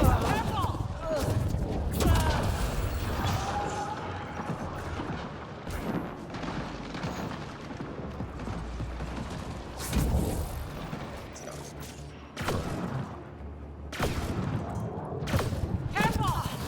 Well, the cooldown didn't start resetting because I was holding the button, even though I didn't have anything in my grasp. That was interesting.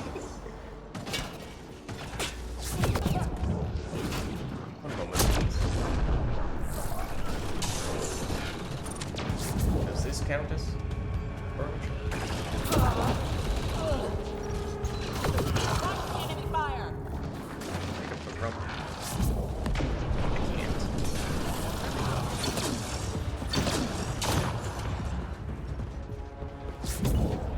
Plenty of Just 3 stuff hostiles here, though. remaining. I must admit, there isn't quite as much stuff to pick up as I had thought there might be. Nice job, Apex. Keep it going.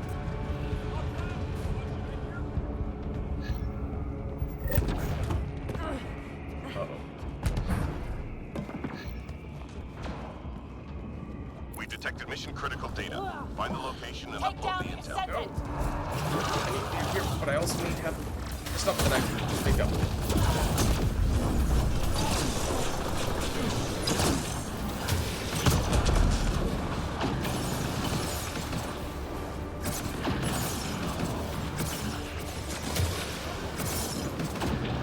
See, someone didn't send me the invite to the turret party. Fragment uploaded.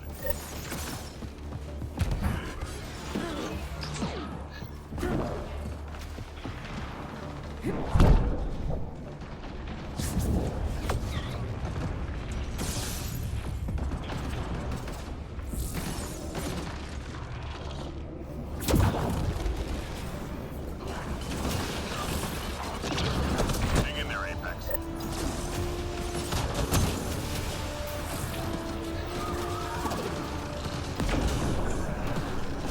Well, I was thinking more about the rolly chairs and whatnot, but as I said, as it turns out, it's a lot more various scraps and things that, right, probably Lost shield. use a good cleaning. Maybe I've just been 3 more hanging to out in go. the wrong parts of the map. Although, would have thought those would have been the best spots. Sensors clear for now. Great shooting.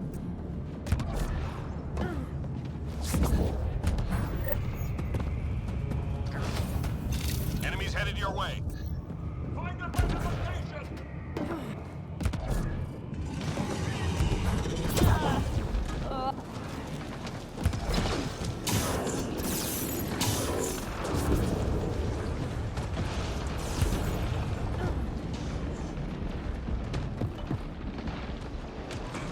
Yes, there's certainly still plenty of these left. I think trying to find other methodologies though.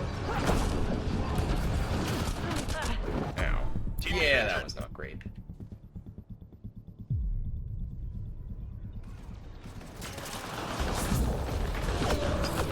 Absolutely nothing. I honestly wasn't even looking, I just pressed the button.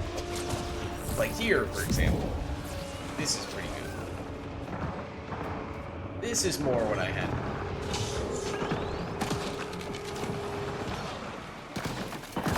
Three left. Go get them. Yeah, Sensors clear for now. Great shooting. I bet he could have balanced a whole bunch of drinks and snacks up there as well. Enemies headed your way. It's a shame.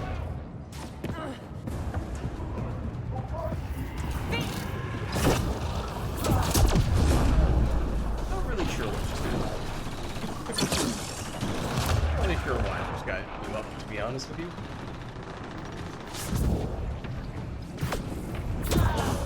There are like plenty of beverages. Pick up around here.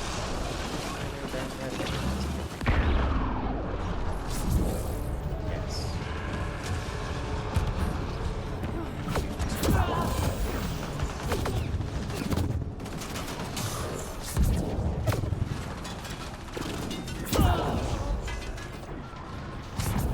Careful! Well, I just dragged them back in through their smoke cloud, so they turned into these. I don't know if I've ever seen that happen before.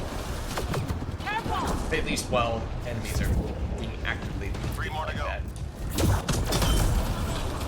I've seen them walk back into the smoke cloud and regain their invisibility that way, but Enemies clear. never, Stay alert.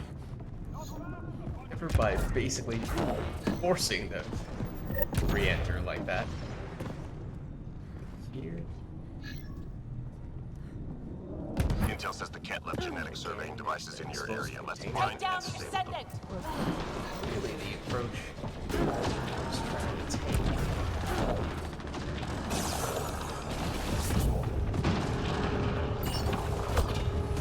One device down.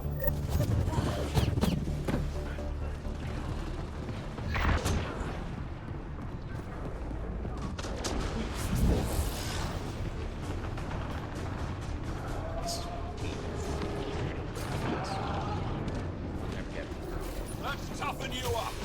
Not with the protection of this champ. Enemy tech shut down.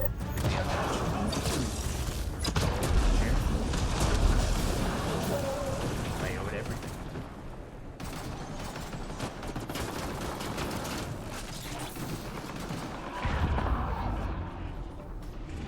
Almost done.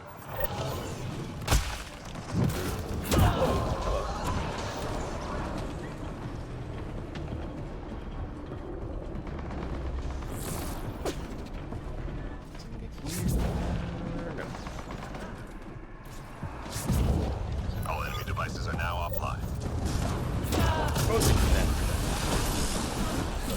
Wraith? Not for the explosive container?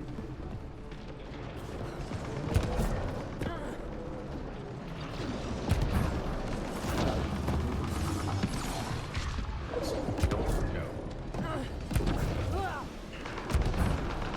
Like this one. Don't know if this one has any furniture. The disruptible variety. Just 3 hostiles remaining. Yeah. All clear for now. Got 'em all.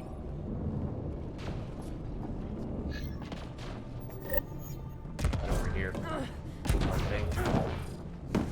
Figured I'd check, but Shuttle incoming. Get to the extraction zone. Well, that's one way to get back down.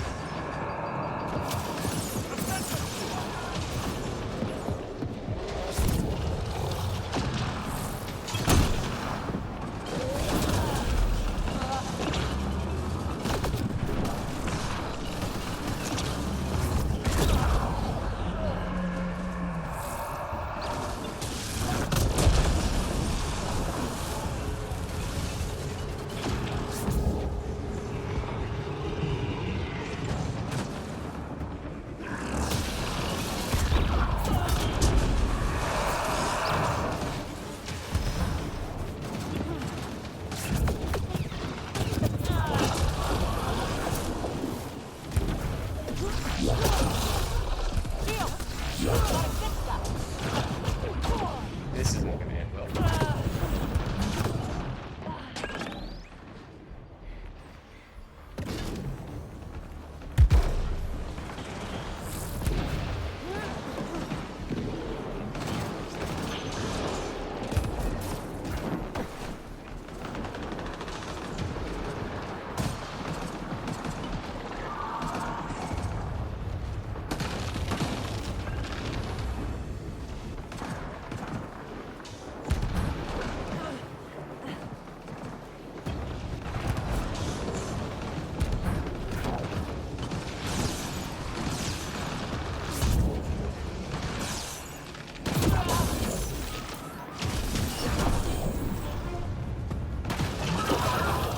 Watch the enemy fire.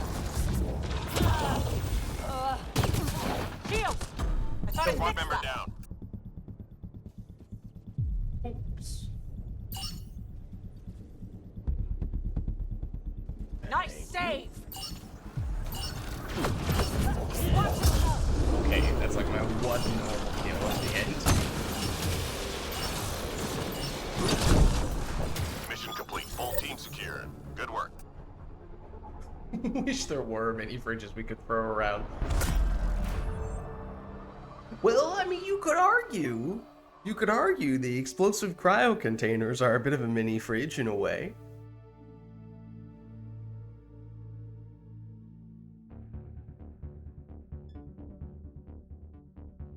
That might be the closest thing.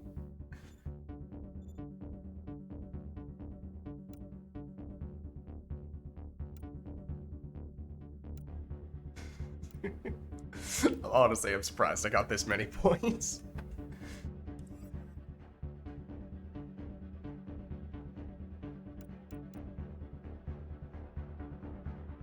That's why you use the cryo build.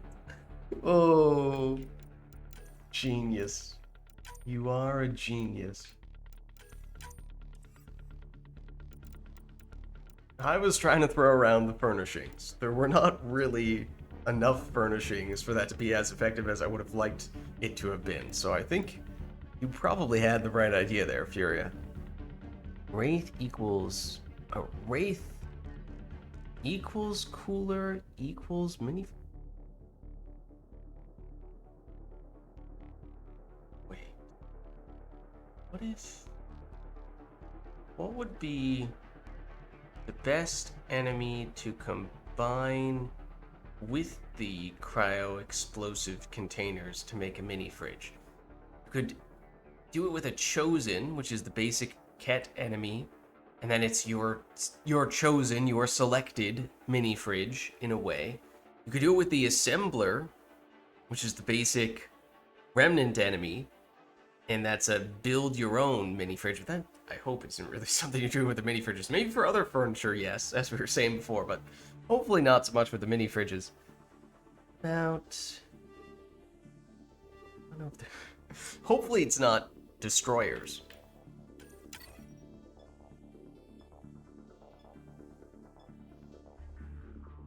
Oh, really? Okay. Okay, that's where you're coming from.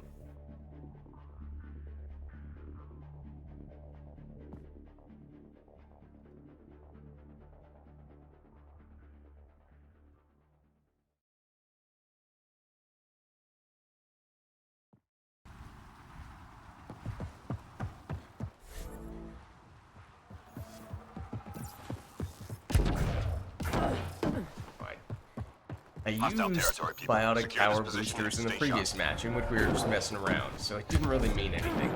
I did not put any boosters on this time around, when I think we're just gonna play this one normally. These things are more like an ottoman than a mini fridge to me.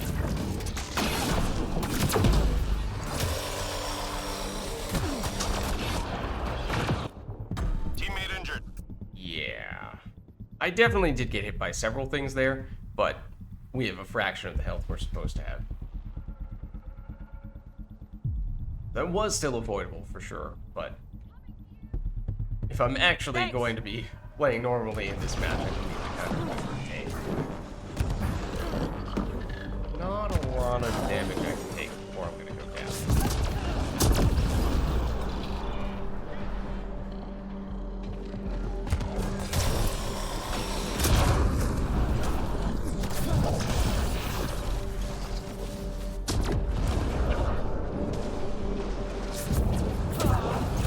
Three more to go. Good. Stay sharp. Paper shields? Well, it's just a standard match at the moment. Enemies incoming. Yeah, there's the bug, or at least I strongly suspect there is a bug. Watch the enemy fire. It dramatically reduces the amount of health / shield the character has, because I've played this game enough that I have a pretty good sense for how much damage it ought to take out my character. Oh, there's sound bug for. Well, I guess if we were messing with cryo explosions, then theoretically that is cause of the sound bug. So yes, we did just lose all sound. We can get it back later on, but we will have to restart the game to do so, which means probably gonna have to wait for the end of this match.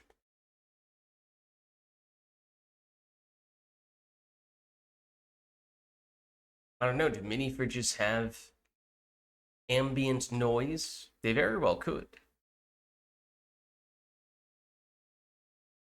That is a thing that some fridges do. So what I'm getting at here is maybe if you guys have a mini fridge, you can still benefit from and enjoy the ambient noise coming from that fridge, because I'm sure that's what you love to do with your free time, is just plug some headphones into your fridge and listen to it hum.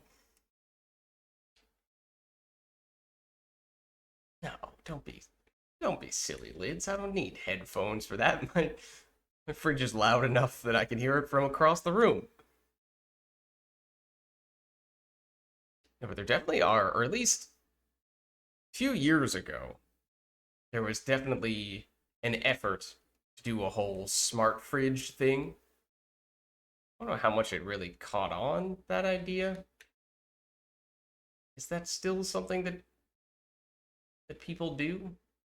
Make and use? Well, you know, do companies still make smart fridges, and are people actually interested enough in buying them?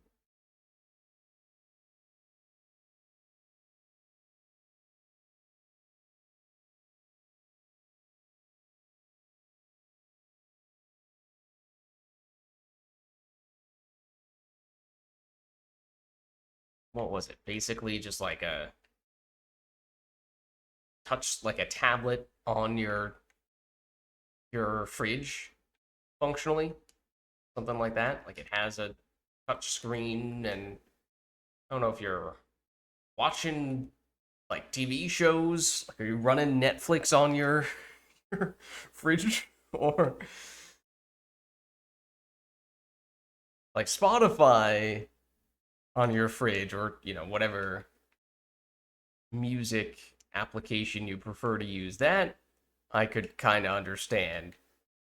That makes more sense to me, because it's like, oh, okay, if you're getting something to eat and you want to just have some music playing in the background while you're munching on some snacks or your lunch or something like that, that makes sense. But if you're trying to make your fridge be the place where you're watching TV or a movie, surely there's a better way to do that, right? Just want appliances that don't randomly shut down for updates. Imagine if what would be okay, well I was gonna say what would be the worst appliances to shut down for updates. And I had a few things that quickly came to my head, but then I thought for, relatively standard household things. But then I started thinking about outside of a household environment and in like a hospital environment. Yeah, no, there are some absolutely horrible things that are objectively absolutely atrocious to shut down in that way. But let's stick to the more innocent household items, things that are not life and death. I mean, still,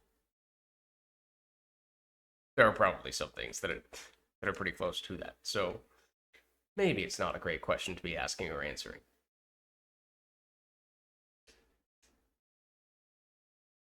I was just thinking, what if your freezer just completely turned off for an update? Now, obviously, for those who live in areas that lose power somewhat frequently, you have some experience with your fridge and or freezer just not working for potentially hours, if not days on end. So it's actually not that much of a foreign concept and actually not that bad in that situation as long as you know that you don't have power or know that your freezer is in the process of going through an update and deliberately do not open it at this point in time because as long as the door is closed, you're not losing, you're not replacing all that cold air with warmer room temperature air, and obviously it will still gradually get closer to being room temperature, but if you leave the door closed, it's going to stay at the right temperature or nearly the right temperature for a little while. But if during the update it not only turned off, but also opened itself because there was a ghost who was deliberately waiting for the right opportunity for your freezer to get an update, to strike at that precise moment. And by strike, I mean very subtly open your freezer door such that it is slightly ajar, just enough so that it is replacing the cold freezer air with room temperature air, but not enough that you would actually notice. Because this ghost is devious like that. That's the worst situation. Had a smart oven. Wouldn't shut down during use for an update, but thought it was you were done with it once you were switching between modes while cooking and was not pleased. Yeah, wait. Anything like that? What's the closest thing I've had to that? Any like, yeah, any items that are usually not electronic, uh, but they're supposed to be a higher technology, fancier version is smart, but in fact is actually dumb. Um, and causes problems for that reason. One potential thing that I'm thinking of, but it's not actually that problematic. It doesn't cause too much of a fuss. It's not a great example. Now, I'm dead.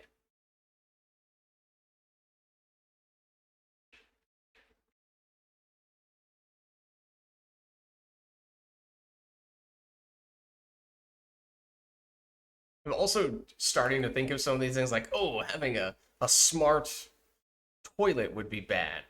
Because what if that messes up? And then I realize, yeah, no, that those exist. In fact, are quite common, at least in the US and, a wide number of public restrooms just toilets that have sensors on them. They're usually pretty good about doing what they're supposed to do when you walk away from them, but sometimes they don't. But that turns out that's actually pretty normal. Not a great example. I mean, if those were not functioning well, then that could obviously become very bad, but regular enough, common enough that I guess people have figured out how to make them work properly and consistently.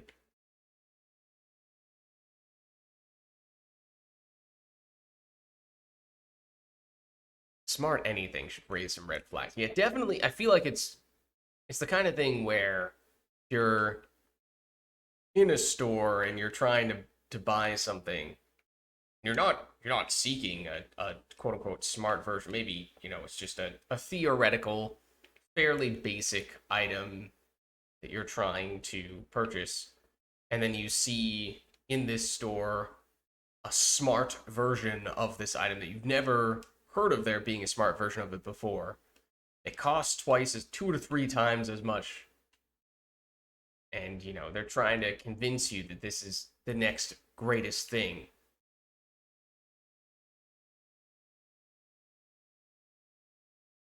You're just like, I don't think I need a smart towel holder. Thank you very much. That doesn't seem like it would do me much good.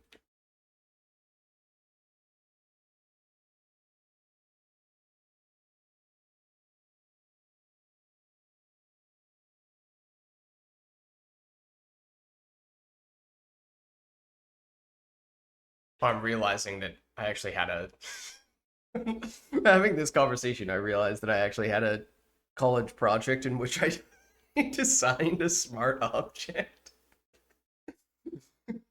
This was kind of the whole intention was to design a smart object. But I swear it was useful, okay?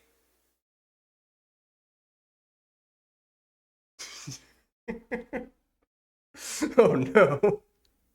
I'm perpetuating the very problem that I thought I was trying to save people from.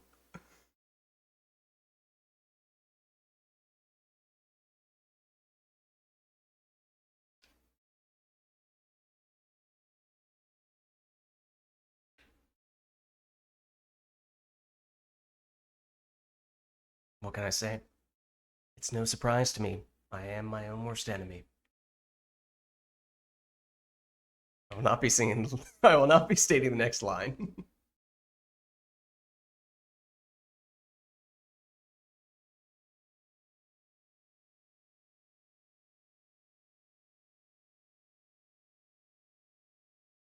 Kind of want to mix it up, but let's do this.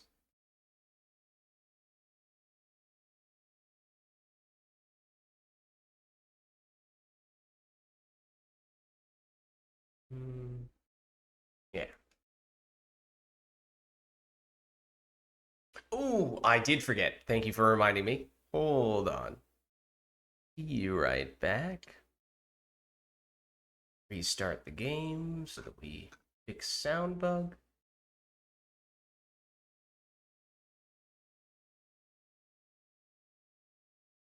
Did we have one match or 2 matches with sound bug? Because I completely forgot about that. I may have accidentally gone into another match with it. Only one? Okay, good.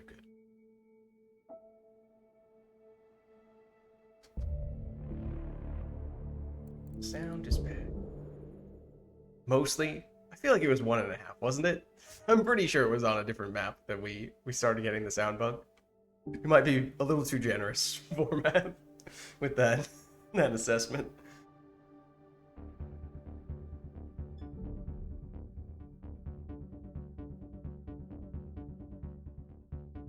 Okay, well, the sound is back. So on that front, we're doing okay. Let me double check. Let's see. This. In 10 minutes, Bronze Apex resets. So if we do one more match, then maybe we circle back to, Bronze Apex after that. I mean, Then again, Bronze Apex is not necessarily something we've always made a point of doing in-game, because it's usually quite doable with strike teams. And these obviously haven't changed, so no thanks. Okay. Well, no, we had Furia in previously. If you'd like to get back in Furia, maybe I'll deliberately make this into a flat lobby, at least for a second, to make it easier to track me down. And then once we get you and or other people in, if you are still interested in hanging out, then we can bump things back down to gold if we want, or we could try going on plat.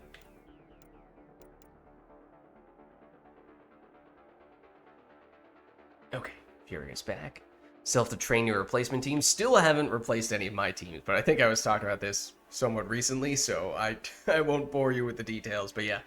A lot of negative traits, I can tell you that much. A whole lot.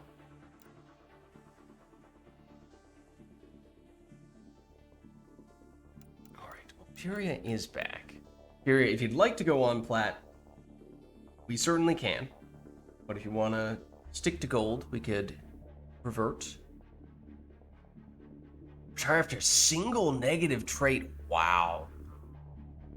That's expensive. Costs a lot of mission funds.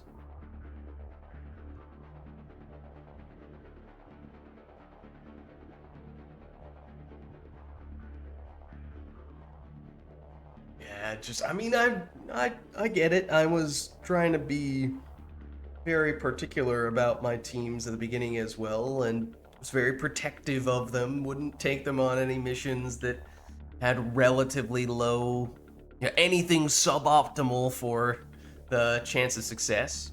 I was like, nah, can't do that. Risk getting a negative trait. But then once 1 and 2 of the negative traits started adding up, I was like, okay, so I don't feel great about this, but I did some math, and it looked like, okay, how many points would the negative traits have to cost me for it to be worth replacing them? It just never seemed like that was gonna be worthwhile until I got to where I am now, where, yeah, it almost certainly would be better to replace them now. But yeah, Furia is fine with anything, but it's just the two of us, then yeah, I think gold probably makes the most sense. Unless you're really inclined to do platinum, which I mean, yeah, we could do, but I'm fine with just gold as well. We get another person then. Obviously, more the merrier, and gets a fair bit easier on plat in that case.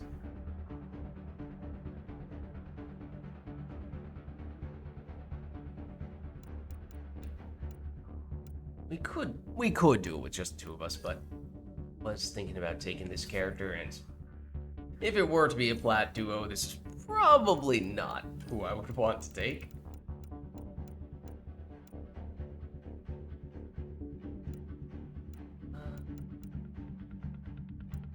Just can't remember. Usually on gold I use silver boosters, on plat I use gold boosters, and I save the super duper boosters for the nightmare plat Apex missions.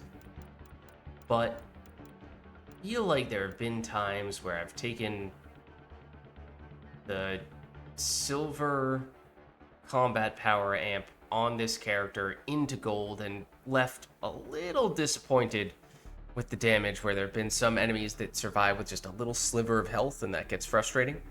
So, wondering if it is. I mean, we have plenty of these, so sure. We'll break out the gold booster. How good is Commando on plat? Commando, I think it's offensively potentially very good, but it's glass cannon type style. So if you ask me, I would say if you have a strong team, it works really well, because you can benefit from all the damage. You don't have to worry as much about taking a lot of the enemy attention. And if you have because you're spreading that across multiple people. If you have other people who can tank, or other people who can do objective stuff with cloak, obviously Commando doesn't have cloak of any variety, then I think it can be very good. But it is technically sort of a niche. For anything other than Plat, you'd say, well, yeah, being the DPS, being the glass cannon, that's one of the primary roles, right? But on Plat, it's kind of objective first. And people who can kite enemies away from the objective to make sure that the objective happens second, and then probably DPS as the third priority.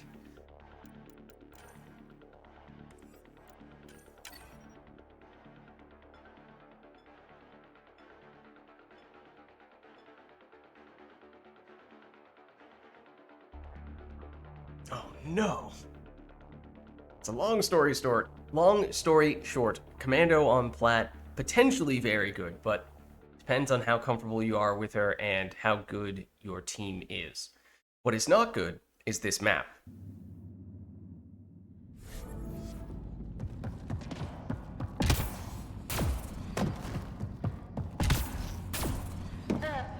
Hostile territory, people. Secure this position and stay sharp. Watch and learn.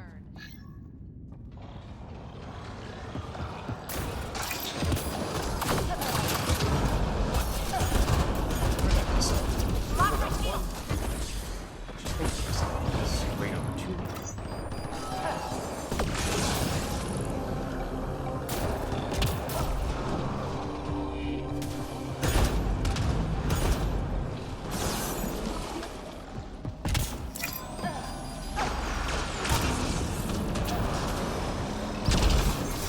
Great shot. There we go.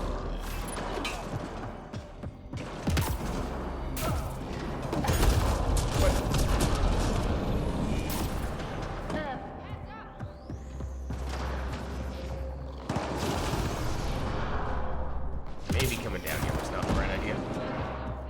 Nice Hindsight. job, Apex. Keep it going. Good game. Good game.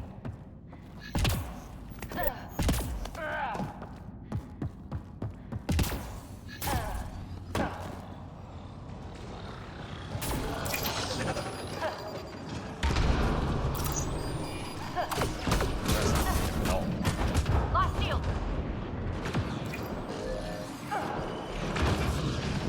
That's a little.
That's more so the kind of grenade that I'm looking for to start off waves. Also, did you see that? Was that one of the observers? Yeah, it was the target. Did you see the crazy flickering laser?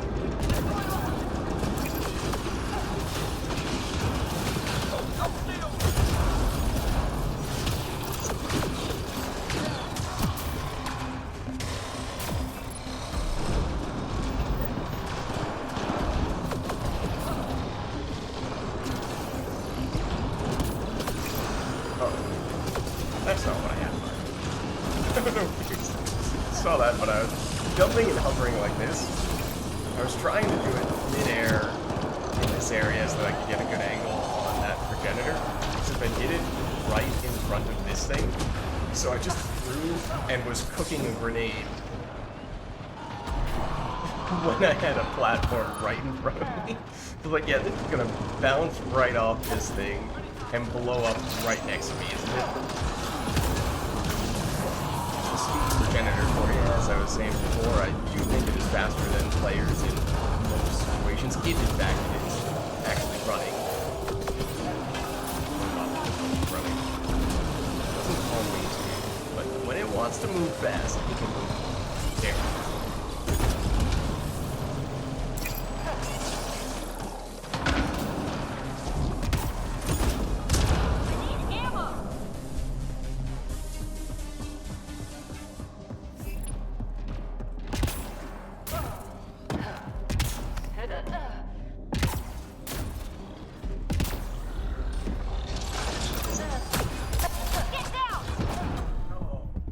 Okay, he did shoot straight through the cover, was kind of wall hacking, so I do object to that a bit, but I was more so reacting to how that was another golden opportunity to get a ton of kills with the frag grenade, and I kind of blew it again. I think I got 2 out of it.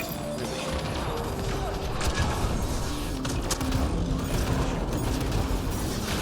Frag grenade in the game is just not on peg. Hey, shot. There.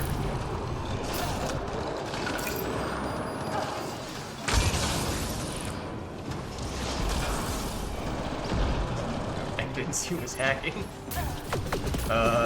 damaged me through the wall. But also, my uncle works for EA, so obviously, I was correct.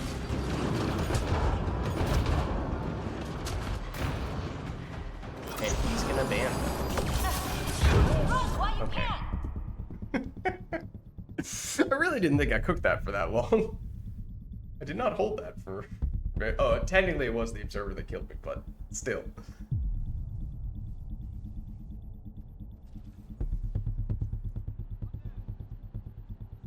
Thanks for having my back.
did 5 damage on that observer from hitting it with an unexploded grenade. Is that what just happened?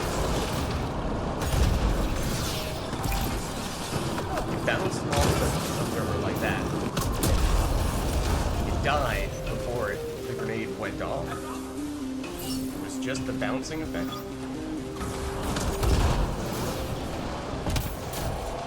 Might be why I got exactly 5 points.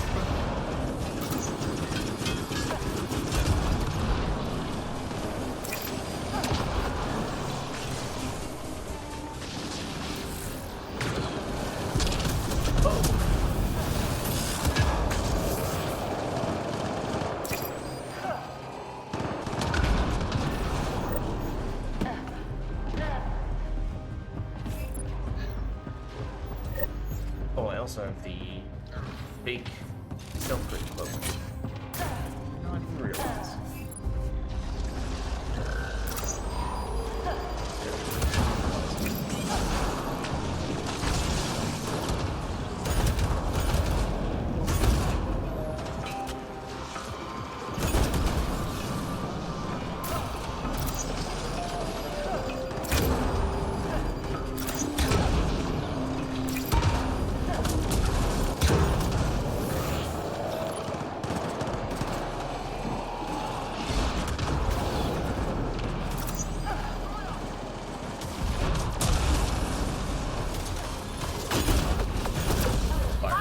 Backwards for a second there.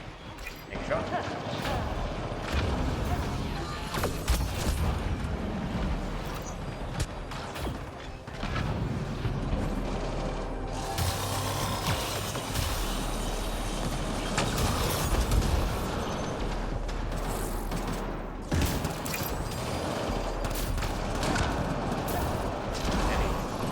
That's not good.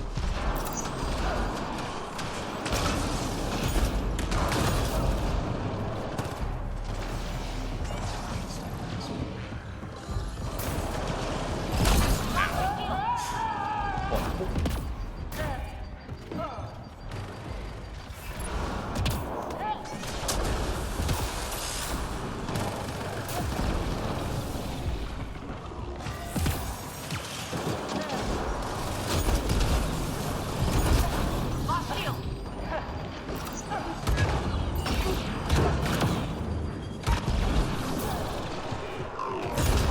Low on ammo.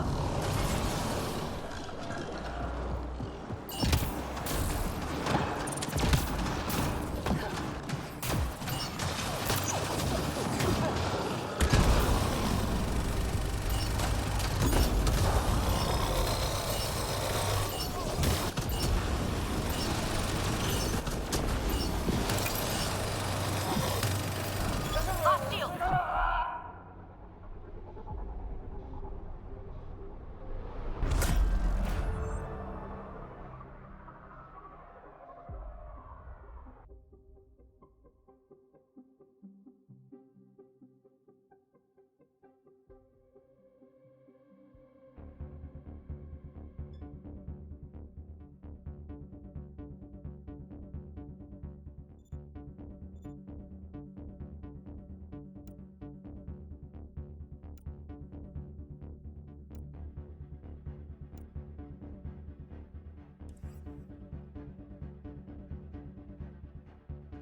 You think... Yeah, this has reset. As I was saying, I don't know that we really need to do it, per se. Bronze, Apex, one way or another, you can typically find a way to get a strike team out to do it.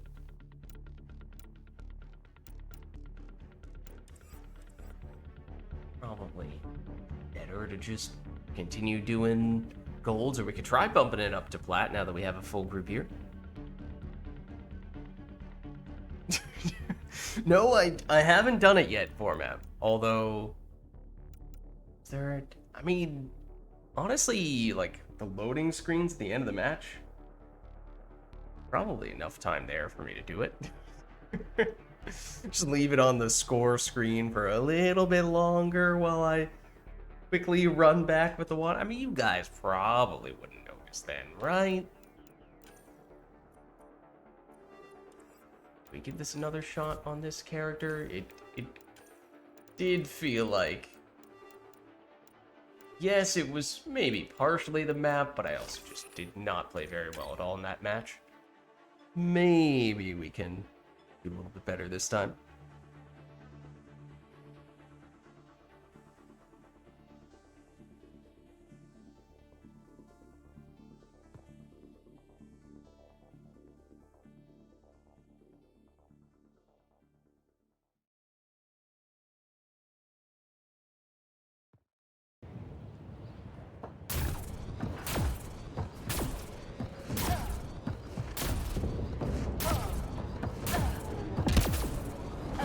You know the drill. Hold this position, clear out enemy forces. Let's do it.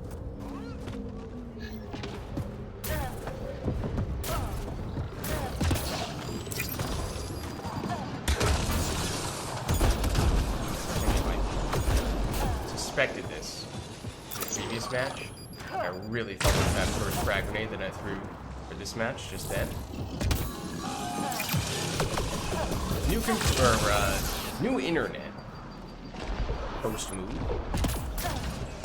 It's counting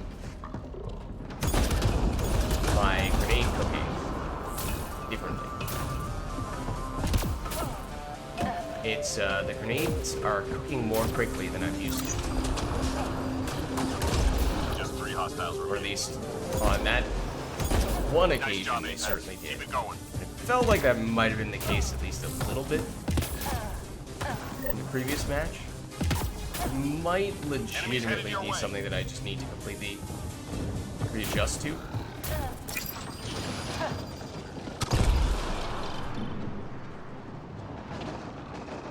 Okay.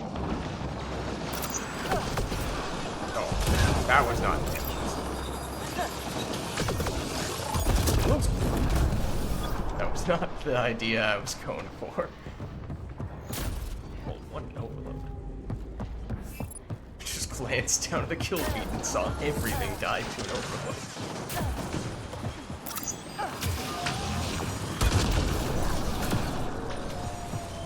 Just like how everything died to that concussive blast. Get down!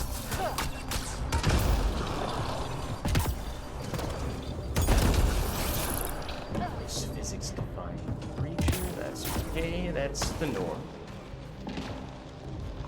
Hey buddy, guess what? Okay. Anyway, I was a little closer than I ought to have been when I did that. It was intentional. Incoming fire! Just 3 hostiles remaining. Lost shield! Nice job, Apex. Keep it going.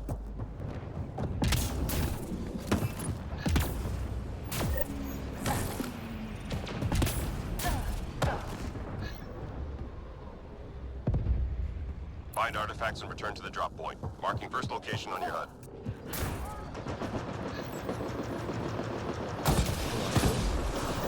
Why, thank you for breaking this. That is exactly what I was about to do. Artifact is secure.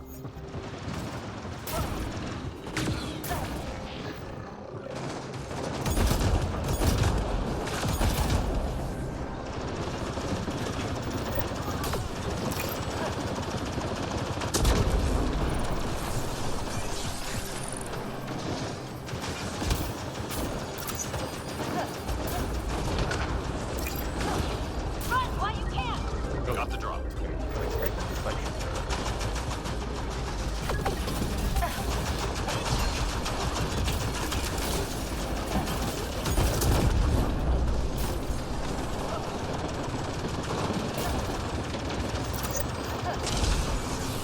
Never mind. That's another thing that Almost was done. happening a lot in the previous match, and cool, was happening a lot there. Not bad, no, but whenever you're throwing frag grenade, since it takes a little while before it actually activates and does its damage with the explosion, there's always the chance Fire! someone is going to come in with a power or weapon, immediately does damage, and then you're like, well, all the enemies that I was about to hit are already dead. Last drop received. All artifacts secured.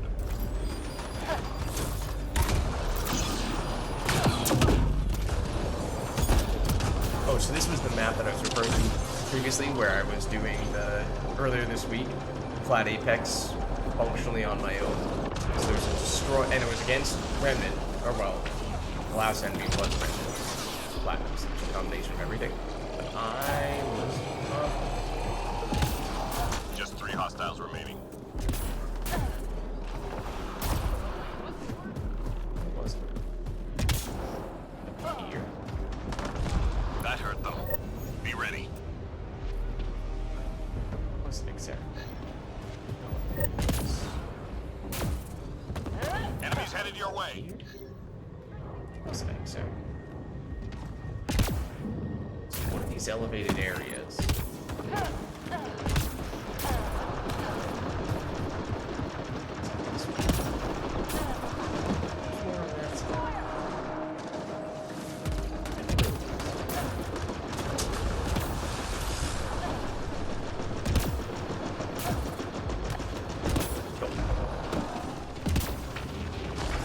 Well, I thought it was somewhere up here somewhere. Really, the cover point that I had.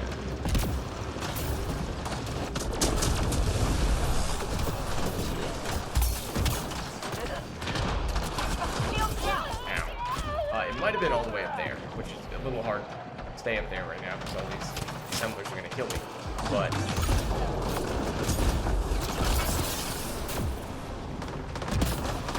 Careful. I They've was got a here destroyer. and the destroyer was down on the other side.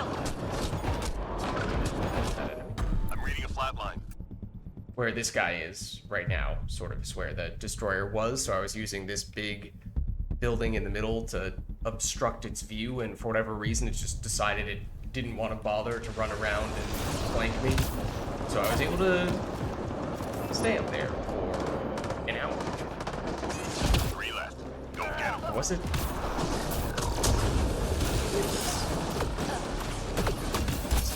Shield down. Is it basically that right there? Where that guy was? And I was right here. Enemies down. Keep your guard up. I think I was right here.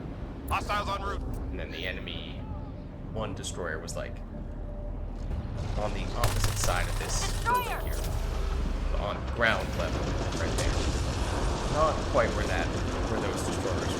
Further to the left and down ramp. There, closer to the LZ.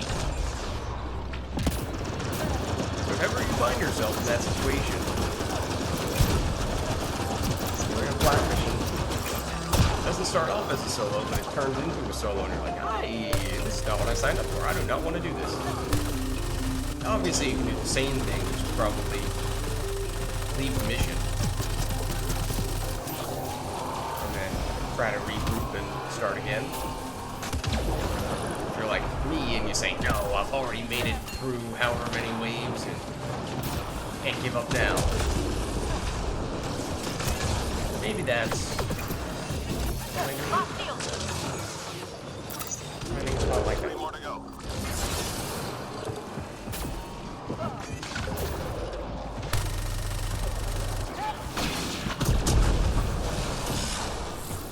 Enemies cleared. Stay alert. Synchronized window rolling team. It's the latest Olympic sport. Intelligence needs data from your location. Look for an entry point. Incoming fire.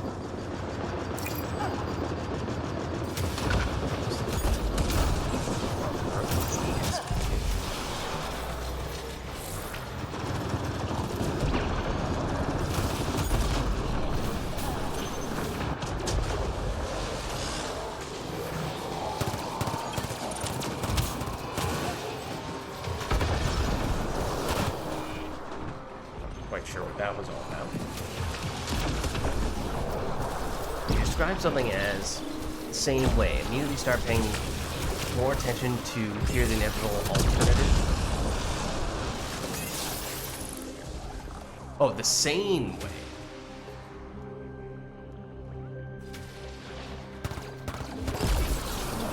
Not gonna lie, Well done. I was tempted to try to just take cover there and then refill my water bottle, but the last one.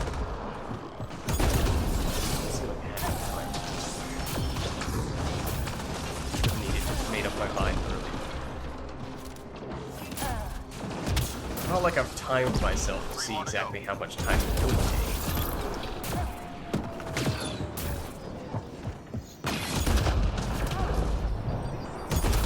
Enemies cleared. Stay alert.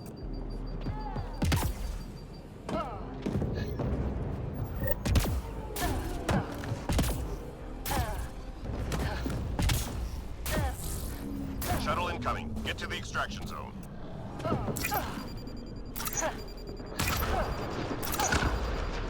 Oh, that's... Whoa. Okay. Apparently being on here does count as being outside the map. But I backed up enough. Apparently not.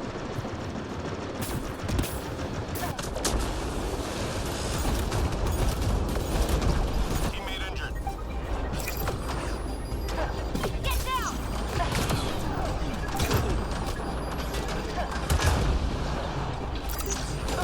Shields down!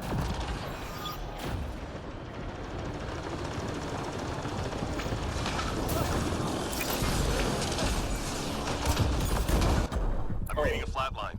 It just did not... I was paying zero attention to that destroyer. Wow. I just was looking at the little... compass, I guess you can call it, up at the top. I was like, oh, there's a lot of enemies over here. This looks like a good place to cook and throw a frag grenade. Lock my shield! That was the only thing I was thinking about.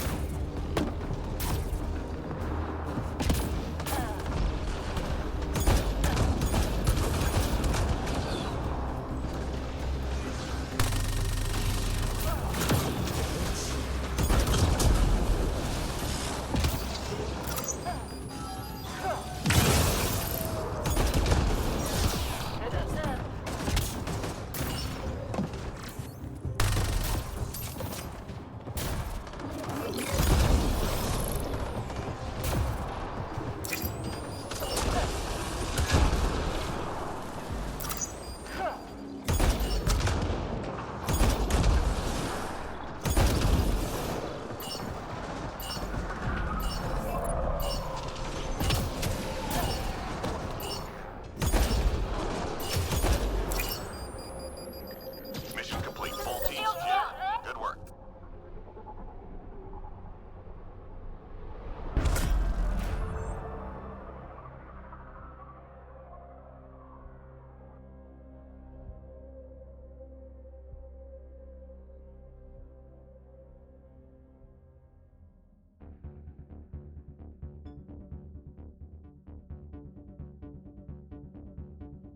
Is he gonna run off to fill his what? No, no. Not this time. No, it's late enough at this point that I imagine we probably will not be going for much longer, so I'm thinking maybe we just do one more.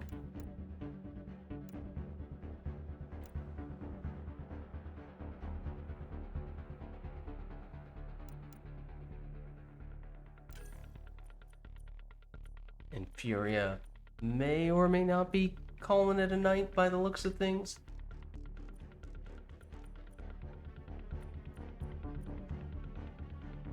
GG's. Thanks for stopping by. Good to get you in. Have a good night.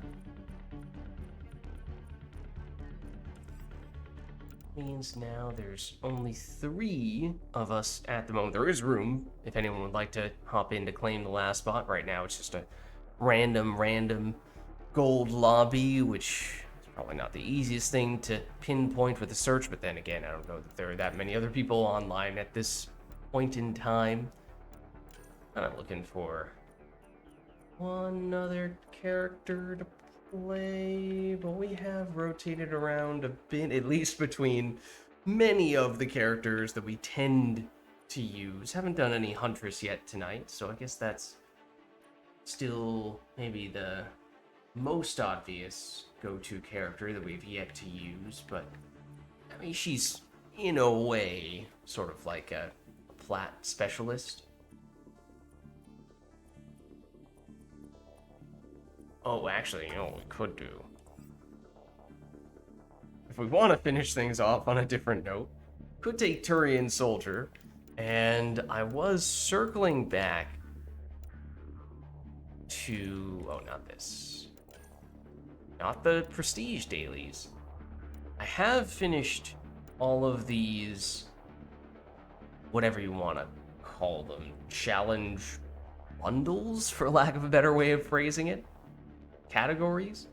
Except to get the gold version, you don't have to use every single weapon. There's usually one or two exceptions, or one or two that you can skip within the given category. So let's go in the sniper rifle route. Already not something I'm a big fan of. And then Viper is, I think, one of two snipers that I've yet to get the weapon-specific challenge completed for, even if I do have the gold sniper rifle challenge overall completed. So I've done a little bit of this stuff earlier in the week. The weapon-specific challenges for Andromeda, I think, take a fair bit longer than the ones do in Mass Effect 3 multiplayer. So it's more of a grind for that reason, especially if the weapon is not amazing. And the Viper in Mass Effect Andromeda is actually the starting sniper rifle, unlike in Mass Effect 3, where it's an uncommon. Though the good thing about that is that it actually means that in Andromeda, you can eventually get the S version of the Viper, which is a fair bit better than the base. So that is what we're working with here. So I think it's definitely not the worst sniper rifle for that We need to reason. secure this position. Enemies on the move. Be ready. But still, the bar is pretty low.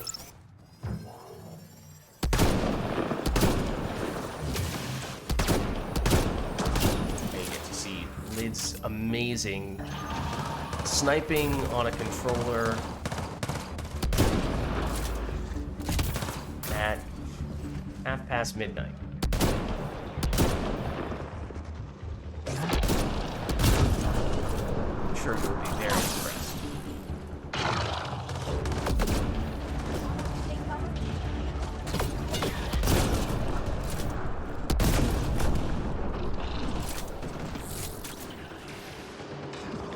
Just to clarify, that was sarcasm. I know I almost immediately then got 2 or 3 headshots in a row. That was very fortunate. Made it look like that was a much more serious statement than I had intended for it to be. Get the cover.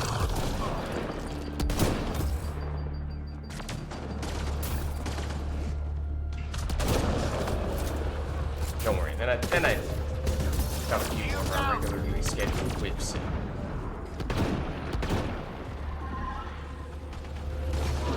Reload. Go get him. did take piercing on those things. One in Andromeda. Reload. We're tracking reinforcements. I otherwise don't know what the second mod you would put on the sniper rifle would be in Andromeda. Enemies incoming. Move it, Recompense.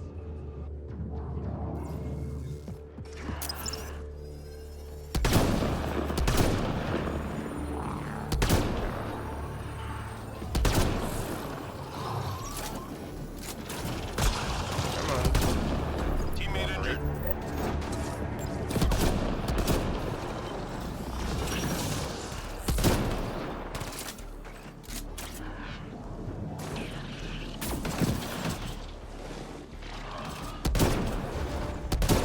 I do think this is the best enemy for us. We lucked out in that way. Maybe heads. Theoretically, it's easier to headshot.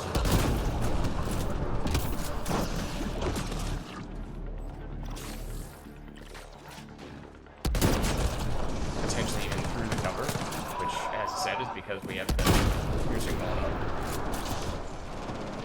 Just 3 hostiles remaining. Lay it down upward. Nice job, It Apex. helped Keep it us on going. that occasion. That was bad.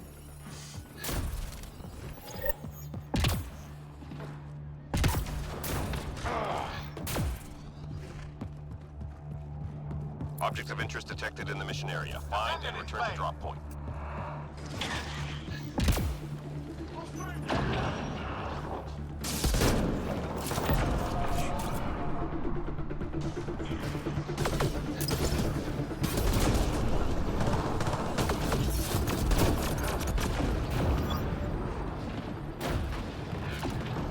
Artifact is secure.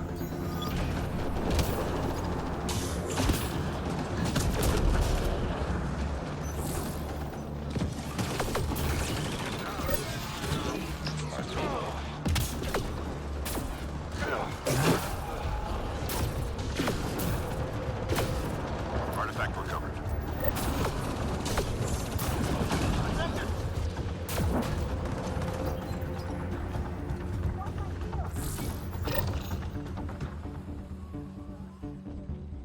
Nearly through. Artifact recovered.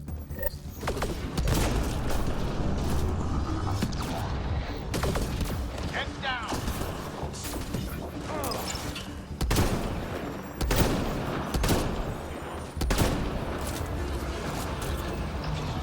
Definitely, yeah. Very Artifact noticeable recovery is difference complete. Nice in our job. damage between headshots and not headshots. Watch out!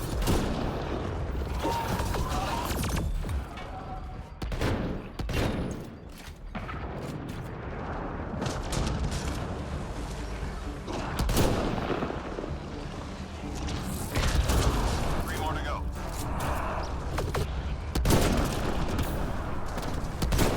Nice job, OMG. Apex. Keep it going.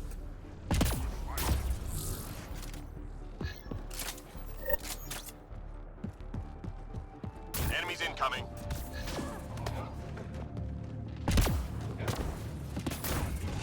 Got a beat here!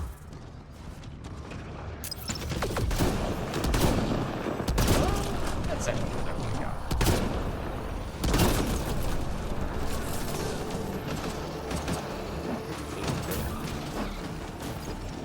It's information that I would like to know. Oh, there it is.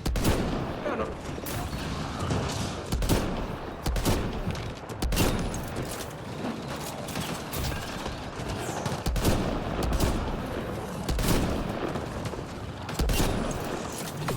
Incoming fire!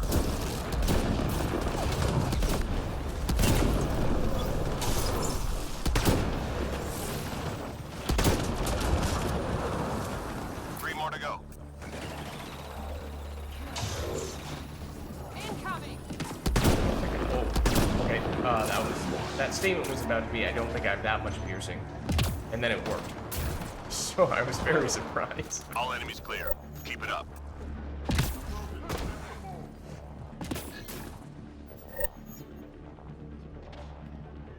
Hostiles en route. I don't know what the number is, actually.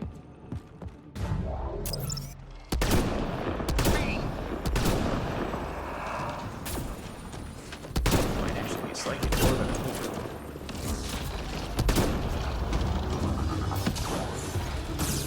Doesn't matter. You miss, of course.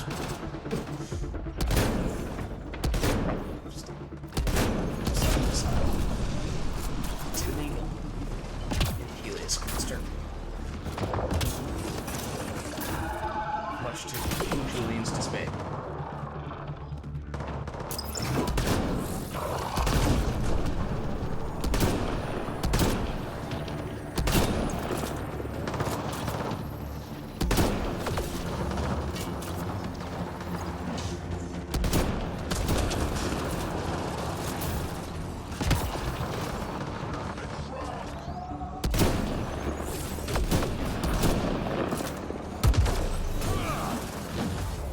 And I'm with my fucking kids. Shields are out!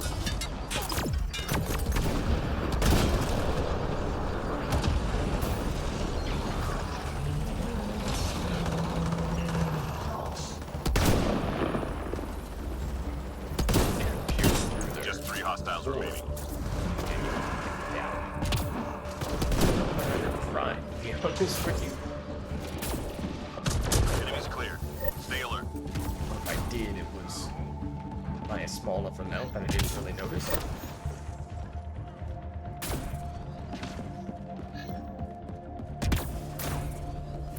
classified data on the Scourge. Upload it before they lock us out.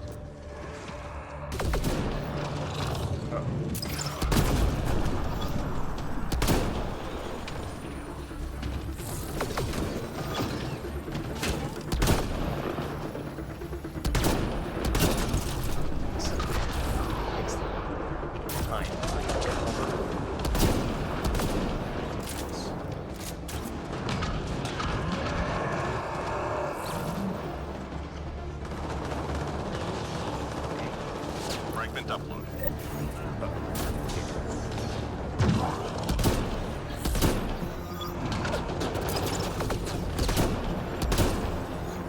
Nearly through. Upload complete. Well done, team. Hang in there, Apex.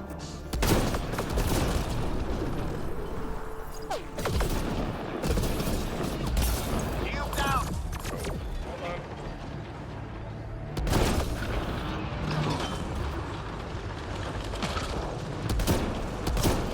Got a beat here.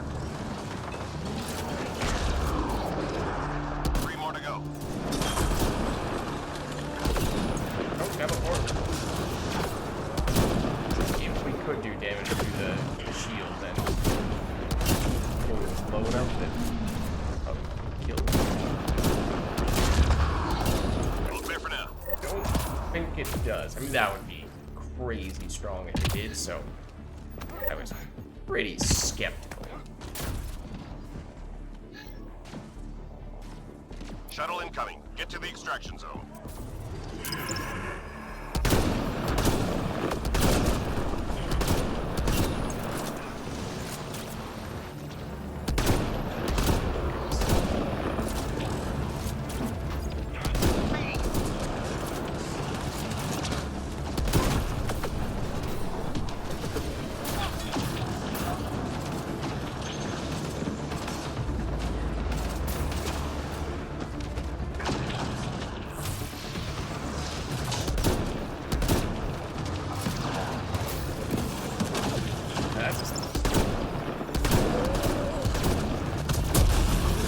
Yeah, that really does. Never mind, he's fine. Don't worry about it.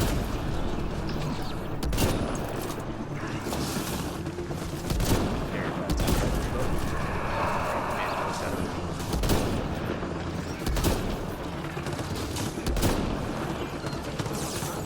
that's he's still alive. 2 for 1. Double E Incoming fire. Also, what the heck?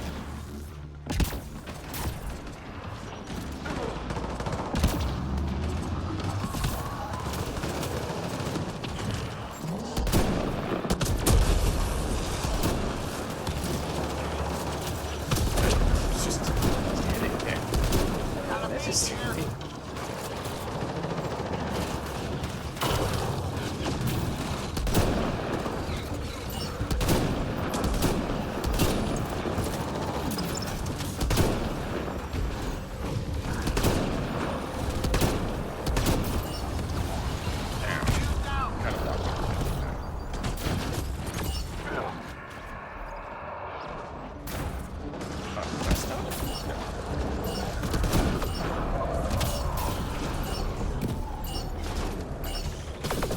Incoming fire. We get it done, whatever the cost. Oh, someone didn't make it out.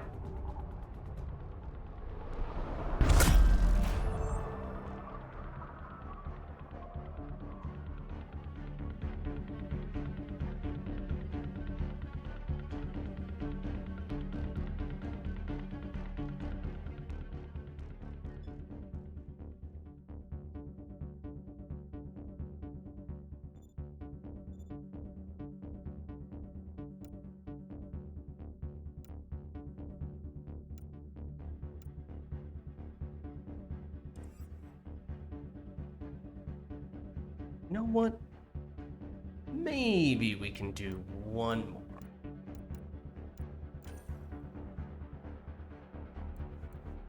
Technically, we're over encumbered a little bit.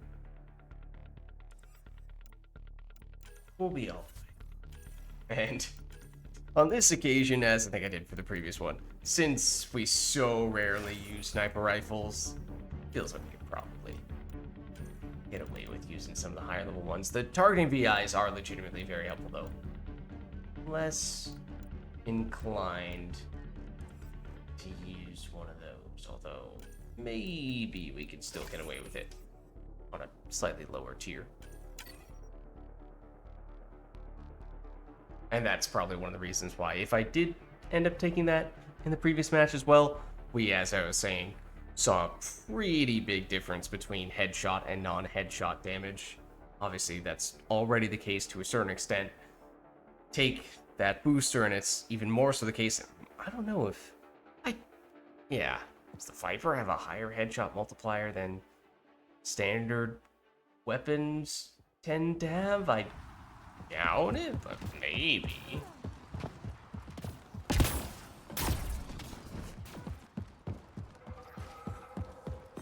know the drill. Hold this position, clear out enemy forces. Let's do it.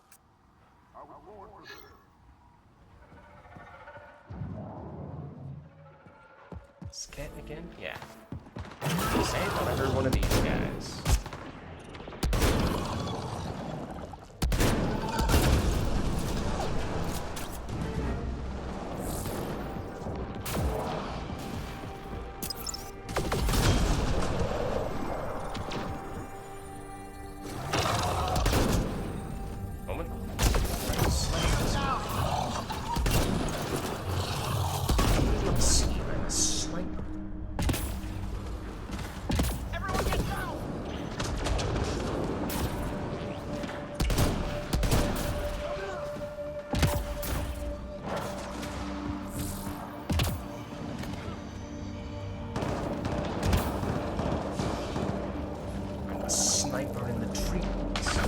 Some might even say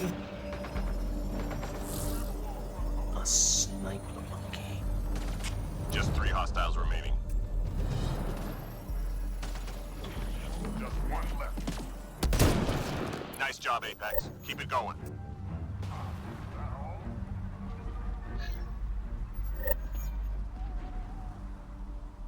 Enemies headed your way.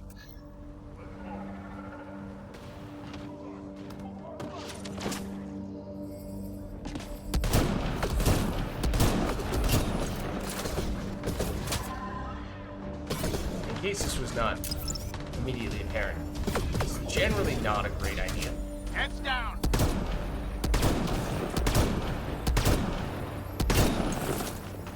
He says as he misses all of those shots.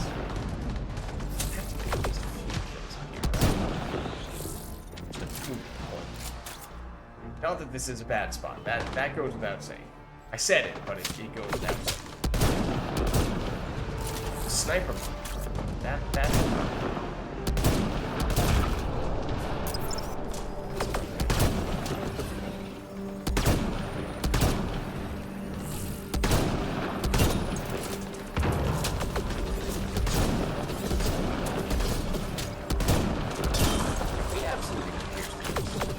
Get to cover. 3 more to go. Good. Stay sharp. oh, we're about to run out of ammo. That's why we have a second sniper rifle. Like a proper sniper monkey. We're picking up classified data on the Scourge. Upload it before they lock us out. You said it before, Format, but I was like, I didn't say that often, and then I realized, but maybe not with the exact phrasing that you mentioned in that comment, but there are many things we do that are perhaps a little unorthodox.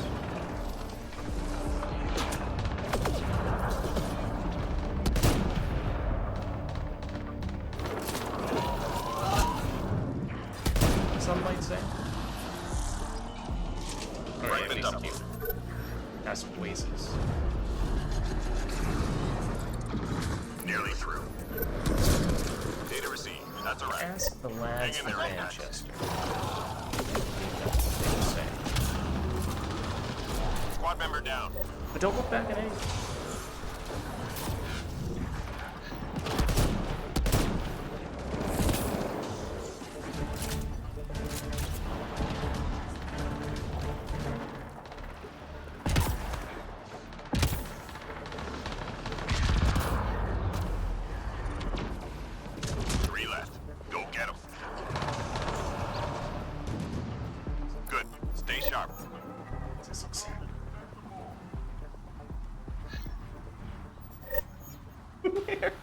It just sinks down. Enemies I'm not incoming. moving right now. I'm not moving. It's just the character doing that automatically. He's going down an elevator. Heads down.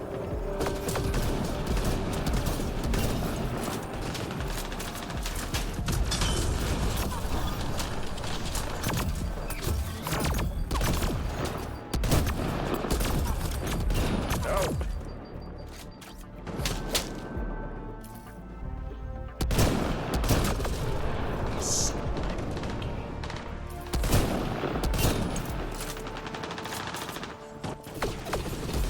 Get to cover.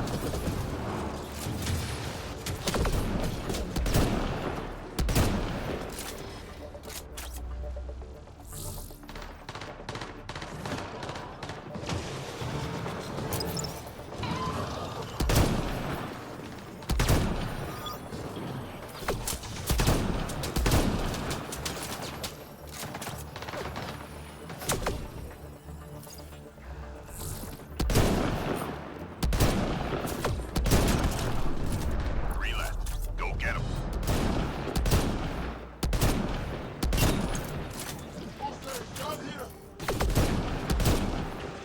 Sensors clear for now. Great shooting.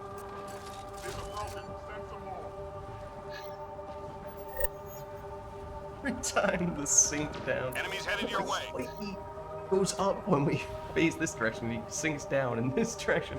That's down. Watch it go up. In play. There's an elevator in our treehouse. Heads down.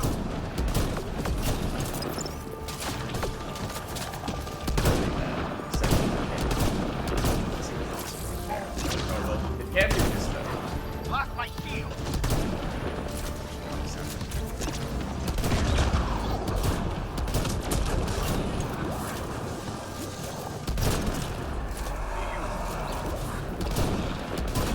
Wow, the pain is like what I do. All I can do is hit the right back. Squad member down. That's actually the only thing that I can do. It's so confusing.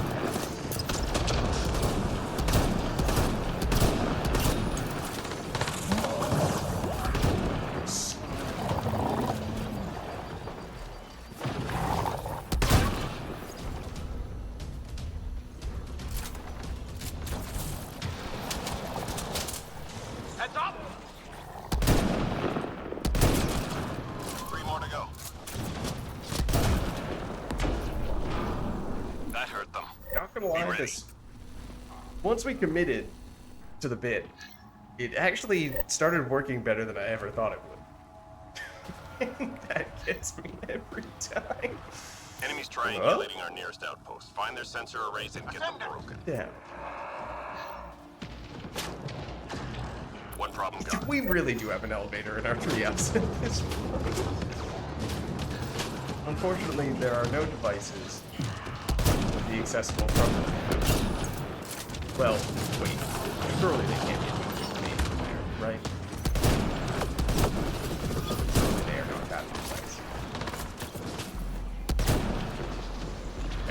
On one hand, One you device could down. say it's unfortunate there aren't any devices up here, so we can't contribute.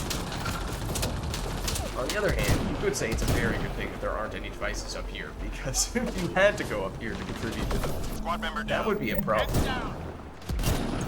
9 times out of 10. Not more than that. Teammate injured. Where's this device? Okay, I think I know. Otherwise, we were potentially on the verge of losing. Heads down. Nearly through. I'm reading a flat line. On my way. Heads on.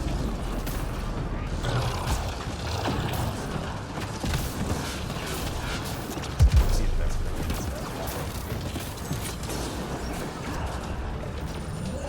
is. Strange. Our teammate ran away from the device, even though they didn't yet to do it. It's almost like they saw that there's a humongous fiend right next to it. Can't imagine why that would be relevant, though. Obviously, we now must go back up and take it. See, the thing is, it's actually not the easiest thing to get and stay in the treehouse. But we're back here. The elevator may or may not still be here. Well, it is! That's incredible! The elevator's still here. Just 3 hostiles remaining. That's amazing.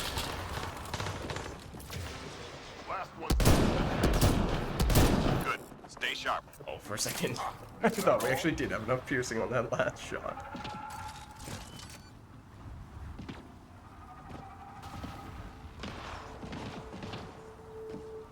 Time to go. Get to the extraction site. Ascendant. Speed. Head down. There we go. Crush these guys. And yeah, you'd think that'd be a pretty much automatic, straightforward headshot. Just ignore that I missed the first shot altogether.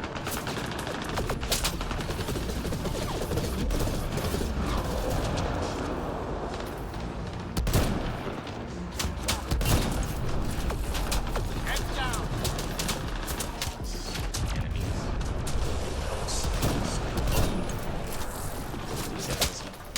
They have missed multiple shots. It's a little hard to tell when the enemies miss, of course.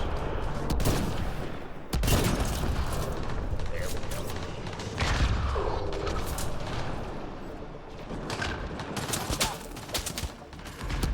I was just Teammate injured.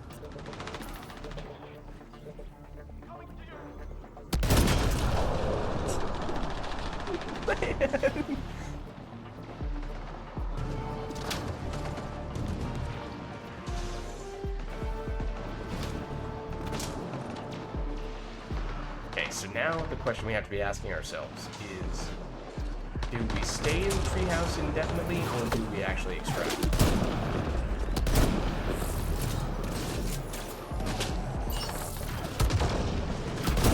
Watch out.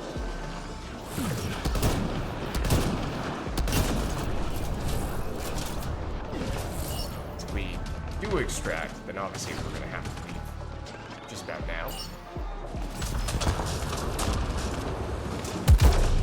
Oh, how? Okay, you know what? Fine. Have it your way. The enemies burned down the treehouse. Okay, well, I'm not going to make it anyway. Tough mission, but you made it through. Oh. Got caught on I think a couple pieces of cover, which was almost certainly the difference between making it and not making it. Also, I didn't get the last dash in as quickly as I would have liked. So it feels a little silly having left the treehouse only to not extract, but they bombed the treehouse. So you know what? I don't think we had a choice. I think it had to be done. I think we had to leave. And this is why I'm starting a new reforestation nonprofit. We will be no, no, that's not real. That's not real. What's up, Yurui?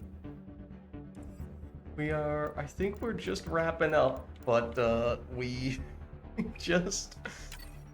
I can't really say discovered, because we definitely have seen that spot before.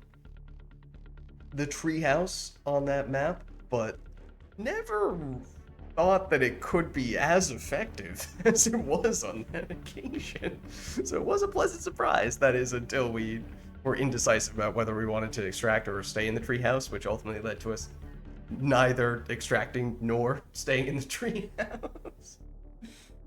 Oh.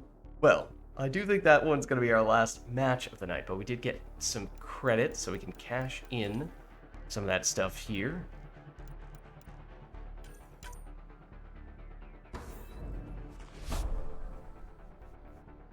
Hopefully, enough credits that we can still nab an ultra rare weapon upgrade or two, but we shall see. I think it was quite literally 100% gold today, right? We never went up to plat, but I don't think we ever dropped down to silver or bronze either.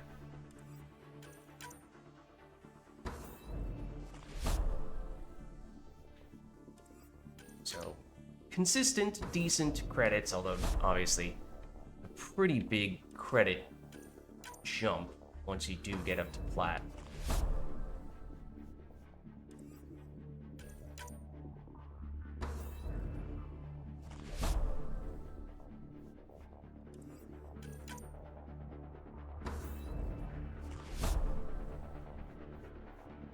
Okay, can only get one more of these.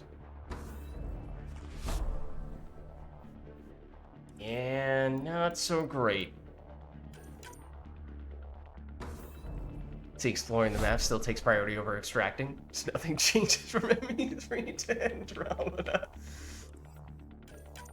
Well, that's the thing is, as I was saying, we've seen that spot many times before. But staying up there and not getting immediately gunned down, because it usually has no cover whatsoever, and oftentimes just slip right out of the spot. So being able to stay there and not getting killed immediately was a pleasant surprise. But that's also true, as Format was saying before, we talk a lot about things we do that are maybe a bit suboptimal. We don't take ourselves too seriously around here. It's fun first and foremost.